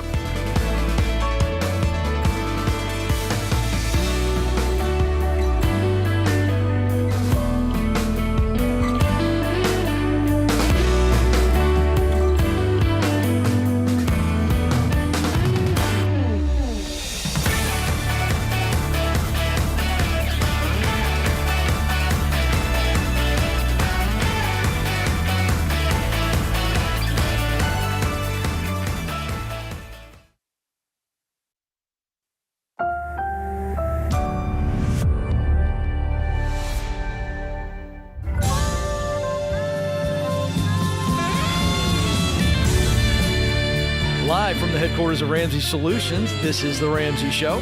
It's where we help you win in your life. Win in your money, win in your work, and win in your relationships. The phone number to jump in, because we want to help you, we want to talk with you, coach you up today, is 888-825-5225. That's 888-825-5225. I'm Ken Coleman, and Rachel Cruze, my good friend, is with me. She's a Ramsey personality, multi-best-selling author, number ones here, number ones there. She's got a new book out in her children's series called I'm Glad for Where I Am. And all of that is cool, but what's really awesome is today is Rachel's birthday. So if you've been watching, hey, it's a new hour, new people. That's true. Would you just let me celebrate you, please? Thank you, Ken. Thank you. If you know Rachel, you love her. And if you follow her, reach out to her on the gram and say happy birthday to her. And it's a special day for her. She's 36. She gave me permission to tell you that. So there it is. Thanks, Ken. What are we going to do for 40? You. We got 4 years to plan. Let's talk about it. I know, a big 40th. Yeah. I didn't bring cake, folks. I've already apologized to her. I'm a terrible co-host and friend. I didn't bring any cake. Is abound. Don't worry. Yeah, that's all right. Well, let's go. Shall we go across the pond? Because the screen says that Alex is on the line. And I'm going to try to say this right because I care. This is my husband trying to do a British accent. And I'm done. and it's going to irritate Rachel that I care enough to try. But I think it's Birmingham. Let's see how you're supposed to say it. Now, people in Alabama would say Birmingham, but Alex says it a little different. Let's see if this is true. Alex, you're on the Ramsey Show. How can we help? Hello, thank you very much for having me on the show. It's a privilege to be talking to you guys. Will you say where you're from? Yes, it's Birmingham. Birmingham. I said it pretty close. You're so British, What do you Ken. think, Alex? Did I do well for a Southerner? Yeah, spot on. Yeah, it was bang on. Yeah, brilliant. Fantastic. Brilliant. I love it. Yeah. Well, I'm excited to hear you talk. I really am. So tell us why you called. Yeah, so I was hoping you guys could help me out. My father and I have been having a discussion about credit cards. We agree on the first part of the discussion. However, on the second part, we disagree. When we're comparing a credit card versus a debit card, we both agree that if there was an unauthorized withdrawal from the account, you would be covered under the zero liability policy on MasterCard and Visa. However, my dad thinks that with an unauthorized transaction, a credit card would be better protected than a debit card. For example, if I bought a suit and then the tailor went out of business, my dad thinks that a debit card wouldn't be protected the same as a credit card. Yeah, so that's my question. I don't know if you guys can help. Yeah, I don't know in that specific scenario, to be honest with you, Alex. But yeah, I mean, obviously, if there's any level of fraud or anything, yeah, you're under the same protection. I mean, when you have a MasterCard or a Visa logo on your card, you have the same protection whether it's a debit or a credit. Now, I will say to everyone that's listening, you know, if it is a credit card and there's fraud that happens, none of your money's been touched, right? It's the bank's money because you're borrowing that money. So when it is a debit card, it will take time to get that money back. But legally, you will get that money back under Visa or MasterCard's protection. So no, I would agree. Okay. I guess with you, Alex, on that. We're on Team Alex today. Yep. Yeah. But what about if it was an authorized transaction? So if I authorized the transaction, but then it went wrong. And then it went wrong. They charged you wrong, or what do you mean? No. So let's say I bought something and it wasn't what I expected. My dad seems to think that a credit card would be better protected than a debit card if it wasn't what I expected. So I authorized the transaction. There was no fraud. There was nothing like that. But it's just a crappy product, and you don't like it. No, I think that would be within the return element, because when you use the card at a merchant, you have the option to run it as a credit, which is what I suggest people do, because then you do have, it's an easier, way of protection versus going through the PIN route of a debit card traditionally. So from the merchant's perspective, to a degree, I mean, it's run just like a credit card. Okay. Yeah. Okay. So no, I mean, I think you would have the same exact protection. Yeah. It's just all a myth, and it's out there from the credit card companies.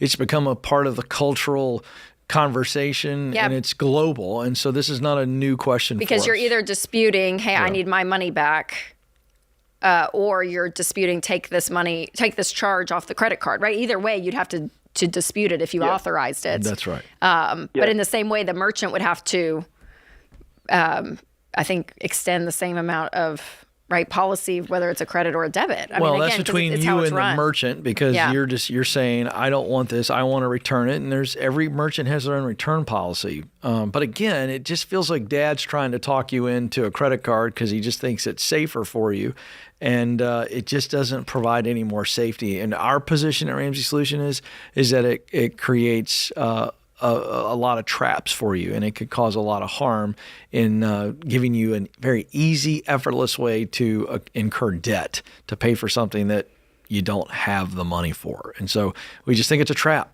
And so don't get caught up in the whole, it's safety. That could be scary. Yeah.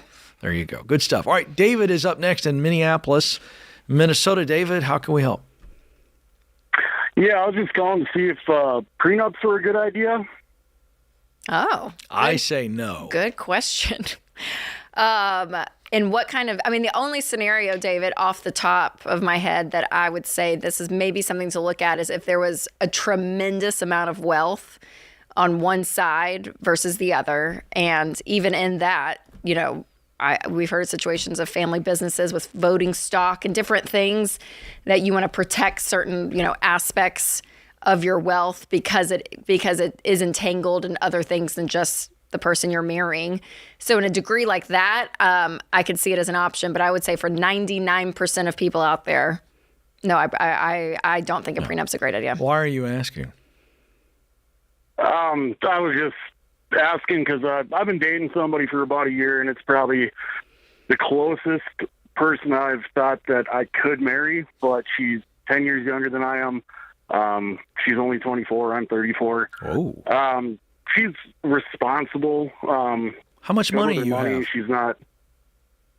If I would liquidate everything and my house, probably $400,000. No, I would not get a prenup. That's ridiculous. If you can't trust her with that, you don't need to marry her. Yeah. And if you're worried about a 24-year-old, why are you dating a 24-year-old? Because I've dated a lot of people. I know why you're dating a 24-year-old. It was a rhetorical question, all right? I'm just keeping it real. Hey, no, David appreciates that. This is dude to dude. You just sit over there and let the dude handle this one, all right? Oh, my gosh. No, David, don't get a prenup. Yeah, and if you're worried about marrying a 24-year-old, don't date a 24-year-old because it doesn't make any sense. Now, there are people with large age gaps that have very happy marriages. And I'm not talking about that. I'm talking about David, who's so worried about the potential marriage to a 24-year-old. He's got the problem, not me. Yeah, David, no prenup in that situation. Well, yeah. And I honestly, rule of thumb, it's the rare 34-24 combo that works. 10 years is a lot at that age. Yeah, but Didn't say it couldn't work. I'm saying it's a lot to overcome. I agree. It's a whole decade. You got a Gen Z and a millennial. That's all I'm saying. You said it well. We're going to debate it during the break. This is The Ramsey Show.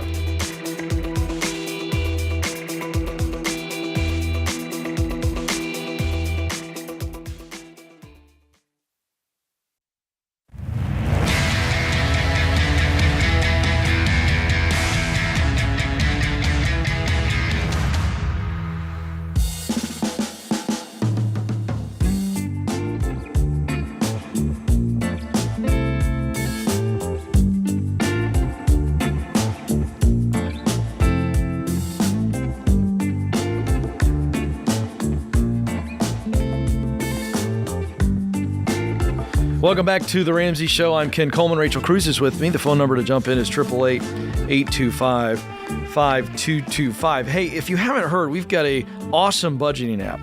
We think it's the best out there. It's called Every Dollar, and this helps people manage money the Ramsey way, the way we talk about it on the show here. It works with iOS, Android, or online, and you can start Every Dollar, kind of kick the tires, if you will, for free and immediately, just to kind of get an idea. Hey, how does this thing work, and where am I with my money? Do I know what I have and what I don't have?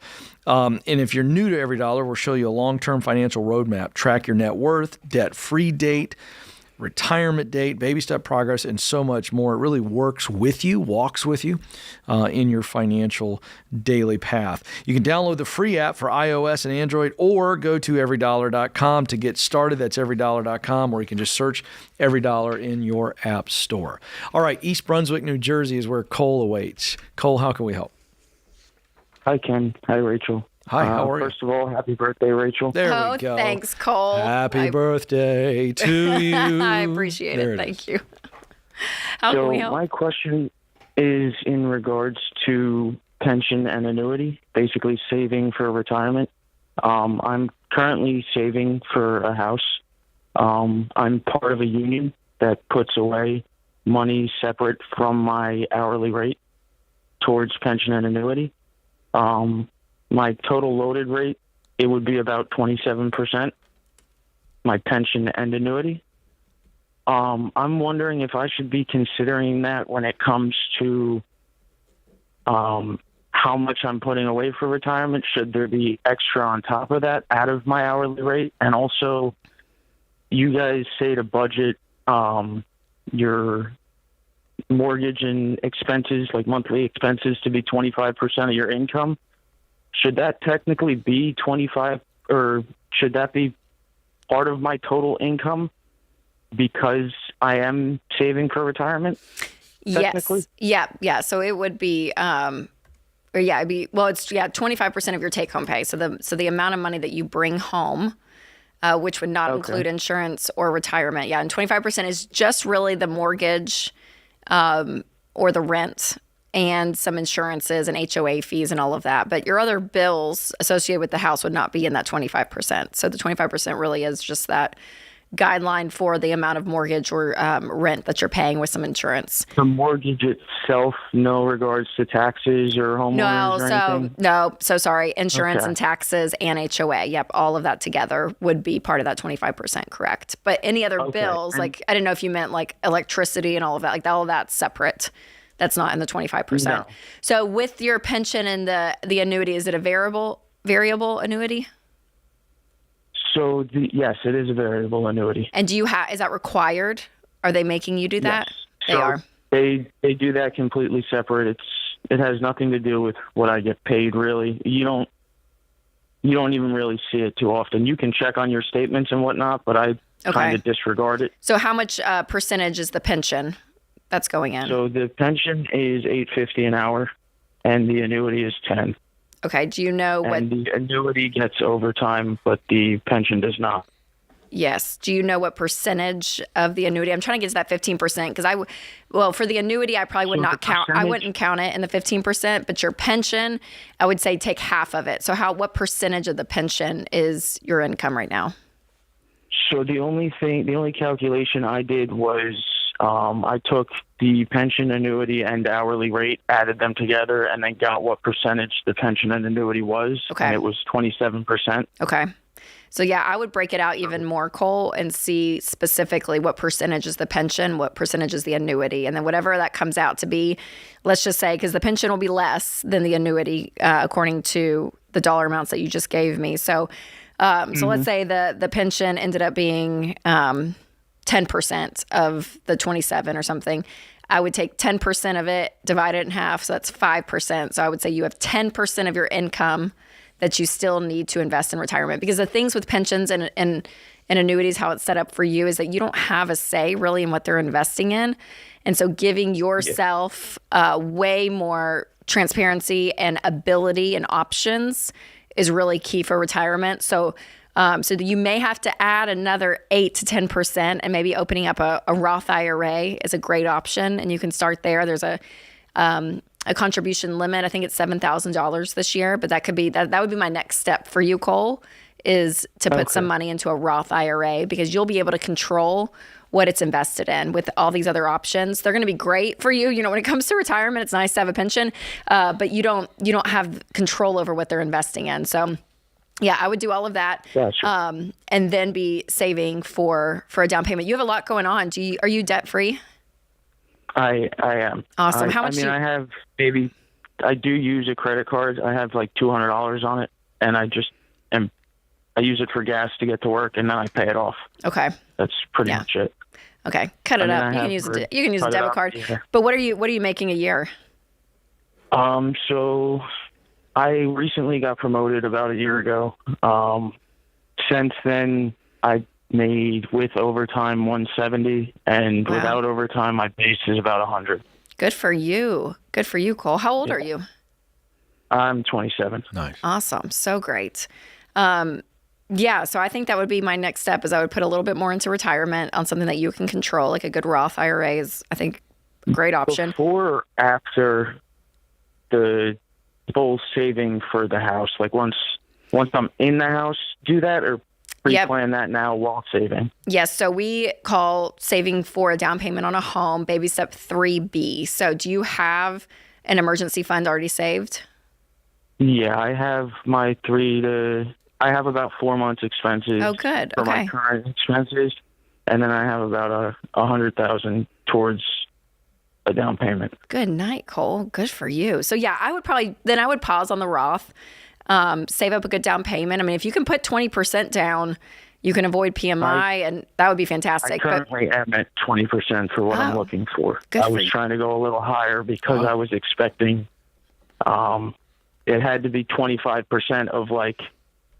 Oh yeah, so you may have to put more of it. Yeah, so that's right. Depending on what type of house. It's kind of expensive where I'm at. Yeah, I'm looking at like $2,800. Okay. $2,800 a month right now if I put 20% down. So it's still kind of high. Okay, good for you, Cole. I'm so proud of your diligence in all of this. So yeah, if you need to take another year or two and continue to put money away for a good down payment, you can do that. There's really no rush in this, but I do want you to start investing pretty immediately after you get the house. But the house is the next big step for you. So that's where I would focus a lot of my cash flow. So well done, Cole. And let me just tell you, and some encouragement for people watching or listening, the baby steps that we talk about, some people kind of do them out of order, Ken. They kind of do it at their own, what they think, and I'm going to kind of this. And we tell people all the time, if you just do the plan, just do the steps in order, they work. They worked for millions of people. Just do it. And so Cole is such a testament to that. I mean, he's really doing it. I'm like, he's literally by the T. And what's crazy is he is going to pay off his house sooner than he realizes. Yeah. He's going to be investing. He's going to have this annuity and pension and a Roth. And, he's going to be doing so great in just in a few years. You think about it, his early 30s, and he's going to be killing it. Be an everyday millionaire. I mean, he's only 27. And so he's such a head start on most 27-year-olds. I wish I knew the data on that mid-20 about how much the average 20-something is carrying in debt at that point in their life. No savings, and yes. So really good stuff, Cole. It's Thanks. amazing. That's very inspiring. It is possible, and I think you're absolutely right. It is the discipline to kind of withhold early on in life and then not have to worry about withholding much at all later on in life. But I wish that message was more clear. The current message on social media that we're seeing from young people is they feel like they're just working for nothing. They're working just to barely make rent, as opposed to Cole, who's right in that demographic, and he's working to win big time financially, and he's doing it. So again, Cole, thanks for the call and for the question, sharing your story with us. The best is yet to be for you, sir. Really good stuff. All right, she's Rachel Cruze. I'm Ken Coleman. We got to do a quick break, but we'll be right back with more of your questions. This is The Ramsey Show.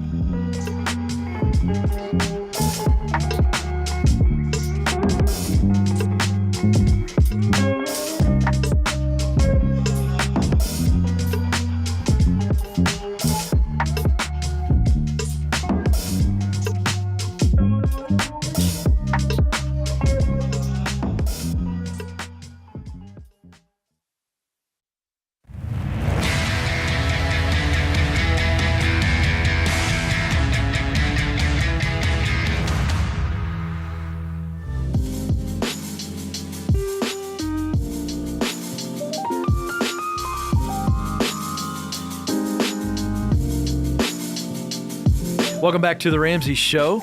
Rachel Cruze joins me. I'm Ken Coleman, and you are listening and watching The Ramsey Show. So excited that you are with us. 888-825-5225 is the number. Stephanie is joining us now in Los Angeles. Stephanie, how can we help? Hi. Happy birthday, Rachel. Yay. Oh, thanks, Stephanie. I appreciate that. You're welcome. Okay, so I am a single mother of two girls. I've been a single mom for a long time now, and I own a business. I'm a professional organizer, and I actually coach families on how to keep their lives together. Well, I just am really struggling financially. I ended up having to get a full-time job. Long story short, my savings just got drained when I put employees on payroll. Out here in California, it's super expensive. And anyway, so I don't know the first thing about good budgeting. I did not grow up. My parents filed bankruptcy 3 times, and I'm just trying to set up a future for my children, and I just want to get out of debt. So I need some advice, and I want to sell my car, and so that's where I'm at. Okay, I got a quick question before Rachel dives in, because she can walk you through this, but I'm just curious. How does a person who is really good at teaching other people to be organized not figure out how to do a budget? I'm not saying that in a judgmental way. I'm just curious, where do you think the disconnect is there? No. So I know how to stick with a budget. What happened was I was going, a custody battle came up in the middle of everything. And then my dad got early onset Alzheimer's. This was all in a short period of time, and it just threw me for a loop. And a lot of my money went into custody. And then I ended up taking out an EIDL loan, which I've never been a credit card person, a loan person. I actually kind of got talked into getting a business credit card for my business, and then because I was paying everything cash before that. And the custody battle happened. I put the whole custody battle on my business credit card because I was desperate. And this is where I'm at. And I never coached anyone on finances. I coach neurodivergent families how to set up systems in their home to keep their homes functional, and how to live purposely in their home. And so, but right now I'm just in over my head as far as what to do. My economy is not that great. What are you making in your day job? So my full-time job, I make $19.08 an hour. It's a sales job. I do interior design, and so we do get commission on designs, but I've yet to reach that commission because their whole bonus structure is it doesn't make any sense. You have to sell at least $80,000 between installs or whatever. I don't know. So I've never reached that. And then my organizing job, I have 3 contractors. So I bring in, right now it's not really good. I bring in about maybe $2,000 a month with that. But it's just so slow right now. And I was making pretty good money, and now over the last couple of years, it just hasn't been that great. Yeah. And then you throw in things like a custody battle in the midst of it. And yeah. Well, I pay for everything for my kids. I don't get any help. I pay for the cars, insurance, everything. So. Wow. Yeah. Well, let me just say, when it comes to your kids, when it comes to your health, we are all about fighting the fight, right? I'm it is, you want to do it, because those are the important things in life. So that's, I want to free you and, not pile on any level of shame. Give yourself a lot of grace. So, okay. So how much debt, Stephanie, do you have? Do you know? Yes. So I have my $20,000 EIDL loan that payments will start coming out in October. Okay. I owe almost $9,000 on a credit card. Okay. And then my car is I owe about $13,500 on that. And then here's the really hard part for me. I got behind on taxes. I just got paralyzed with fear, by the way, but I got behind on taxes 3 years. Those are just finishing up being filed, so I don't know what I owe on that yet. Okay. so I'm waiting on that. So those are my debts. Okay. And you're making $2,000 for your organization business. I know you're making $19 an hour for what you're doing, but how much will you bring home a month with that full-time job? So each check is about $1,200 and some change after insurance and all of that. And you get 2 checks a month? Every 2 weeks, correct? Yeah. Okay. So it's a little less than $5,000. And have you been able to map out? Are you able to pay your bills, Stephanie? Meaning your mortgage, food, lights. So I don't even have a mortgage. My rent. I'm actually in a great situation as far as that goes. I live in a 2-bedroom apartment. It's $1,200. I've refused to move because I'm so nervous. Yeah. I wanted to get my finances in order first. So $1,200 for rent. Okay. Yeah, and then $404 for my car payment. Mm-hmm. And then of course utilities and all that stuff. But how much is your car worth? Do you know? I'm not exactly sure. I did look on what other people are selling my type of car for, and I saw anywhere from 15 to 19. Okay. So here's what I would suggest. I feel like for you, Stephanie, a good win would be just a quick win to feel some level of traction, because you're going to start to make some changes, right? When it comes to your money, and those changes are going to be uncomfortable because you've never done this before. But the fact that you're not underwater on your car, I mean, man, if you could get, if you could get 19,000 or something for it and go get a crappy $6,000 car, that takes $13,000 of debt. That's gone, just gone. Yeah. And then looking at, your credit card, attacking that next. And then the loan after that, the $20,000 loan. Now, when your taxes come back, Stephanie, if you can't pay them by the tax deadline, go get a personal loan from the bank. I would rather you have a personal loan than owing the IRS, okay? So that will be a step. Okay. And what you're going to do is pay off the smallest debt to the largest debt. And again, the car, I think, would give you some traction. Do you have any savings? No, my putting employees on payroll just drained my savings. I had about so you have nothing. Okay, grand in so you may want to relook to. I wish we had more time with you. I would relook maybe the structure of your company. I don't know if it's for sure. It may be a thing. It may be a thing, gone? Stephanie, that you just say, that you close it down for now. I mean, is there something? Is there a way? To just take that burden off. You're just carrying a lot. Yeah. And I'm just trying to relieve some margin for you. Totally. So I do not have any employees on payroll anymore. Okay. It's all contractor jobs. Okay. I just contract. But to be honest, I am thinking about just going back to, because it is stressful, like owning a business. I've had it since 2016.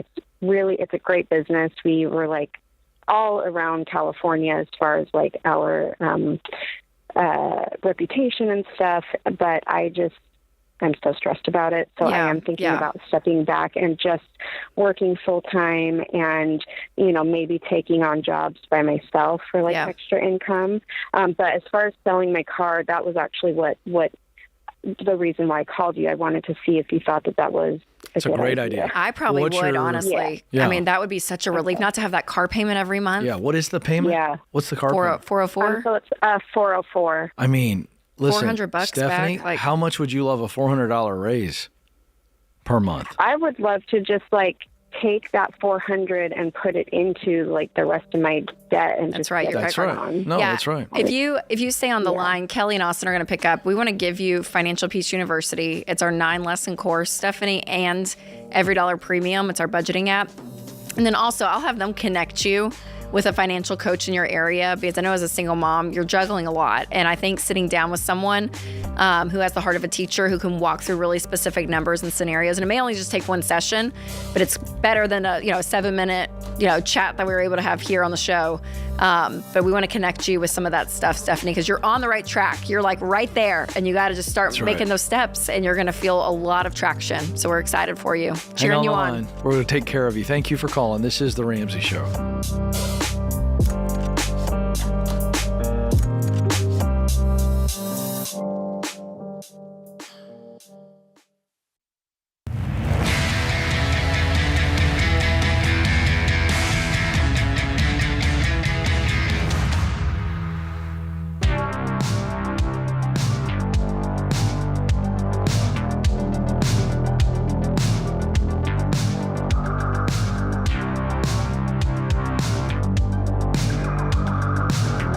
Welcome back to The Ramsey Show. I'm Ken Coleman. Rachel Cruze is with me in studio this hour. 888-825-5225. 888-825-5225 is the number to jump in. Our scripture of the day comes from Titus 2, verses 7 through 8. In everything, set them an example by doing what is good. In your teaching, show integrity, seriousness, and soundness of speech that cannot be condemned, so that those who oppose you may be ashamed because they have nothing bad to say about us.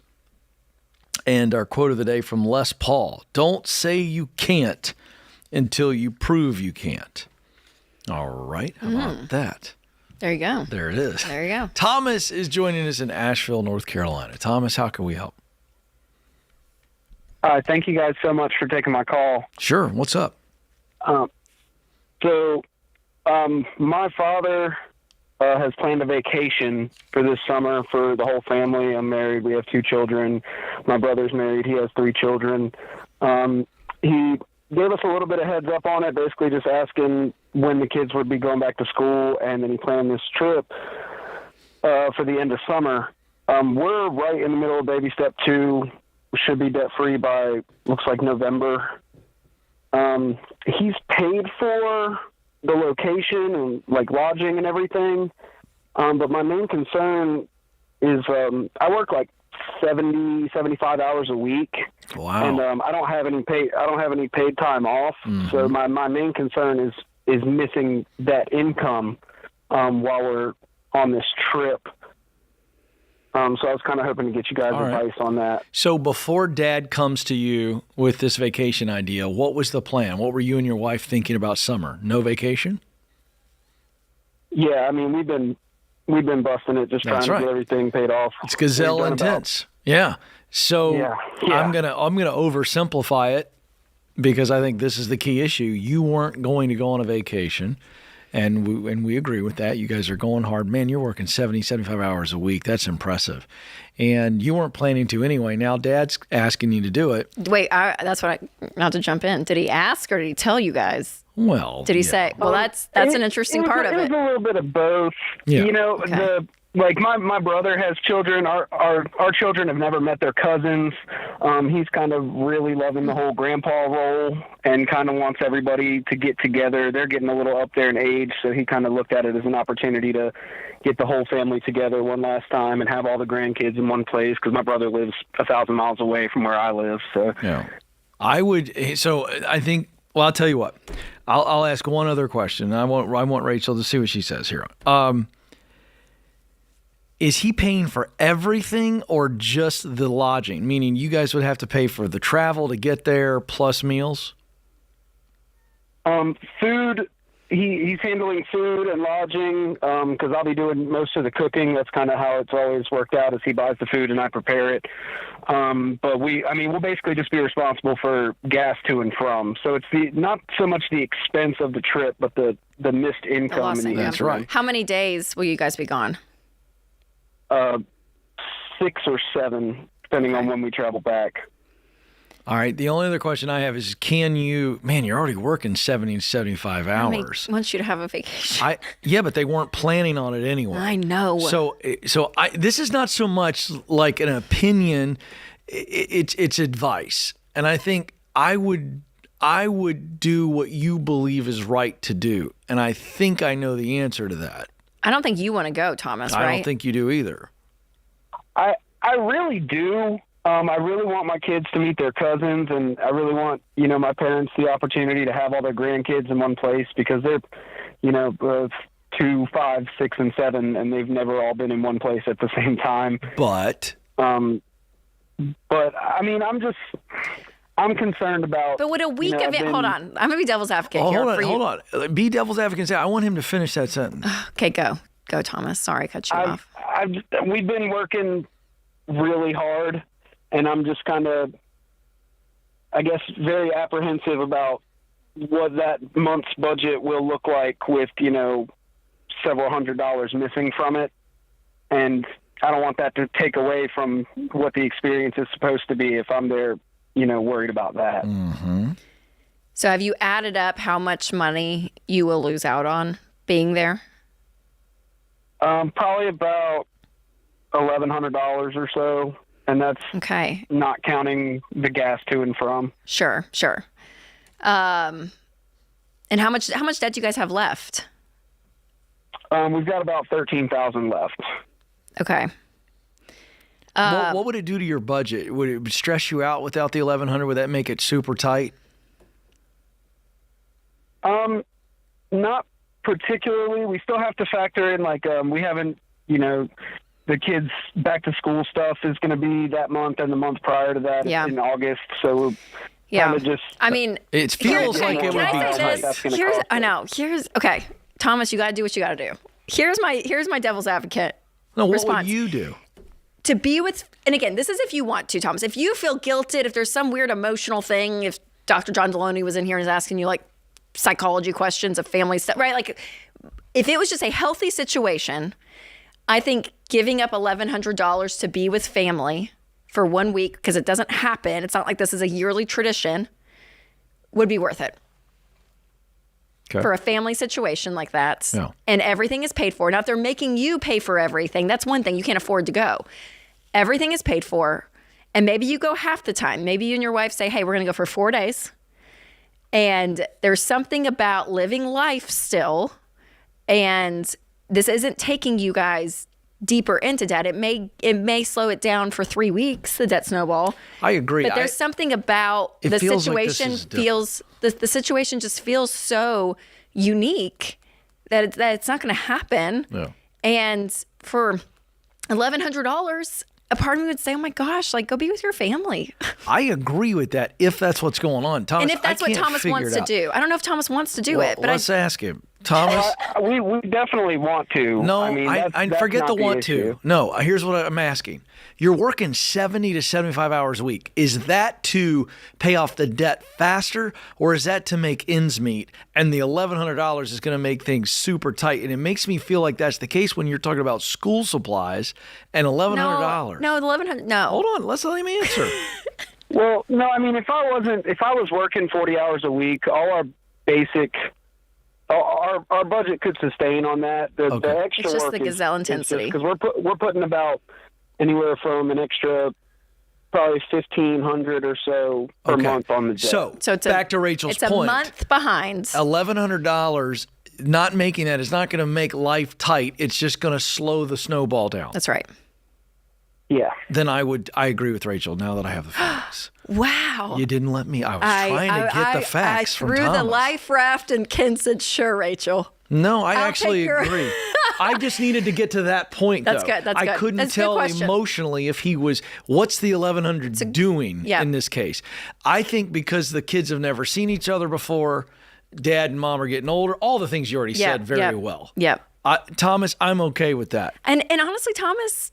Take 4 days of a paid-for vacation as a gift of a little bit of rest too, right? I mean, y'all have been working like crazy, which is amazing. It's exactly so proud of you. But this is a unique thing, and I agree with you. I would say go. You only got one shot around this globe, and I would do the family vacation, knowing that the $1,100.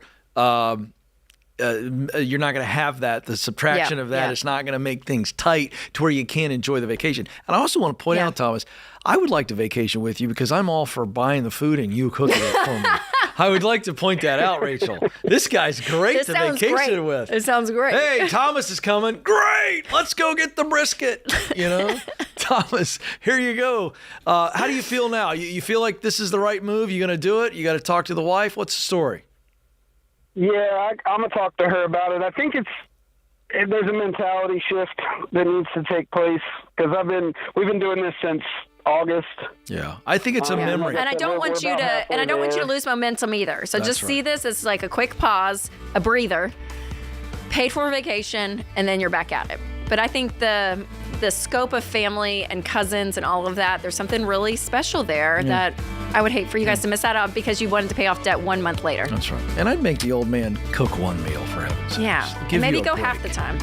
All right. Good hour, Rachel Cruze. Thank you, James Childs and our team. Thank you, America. This is The Ramsey Show.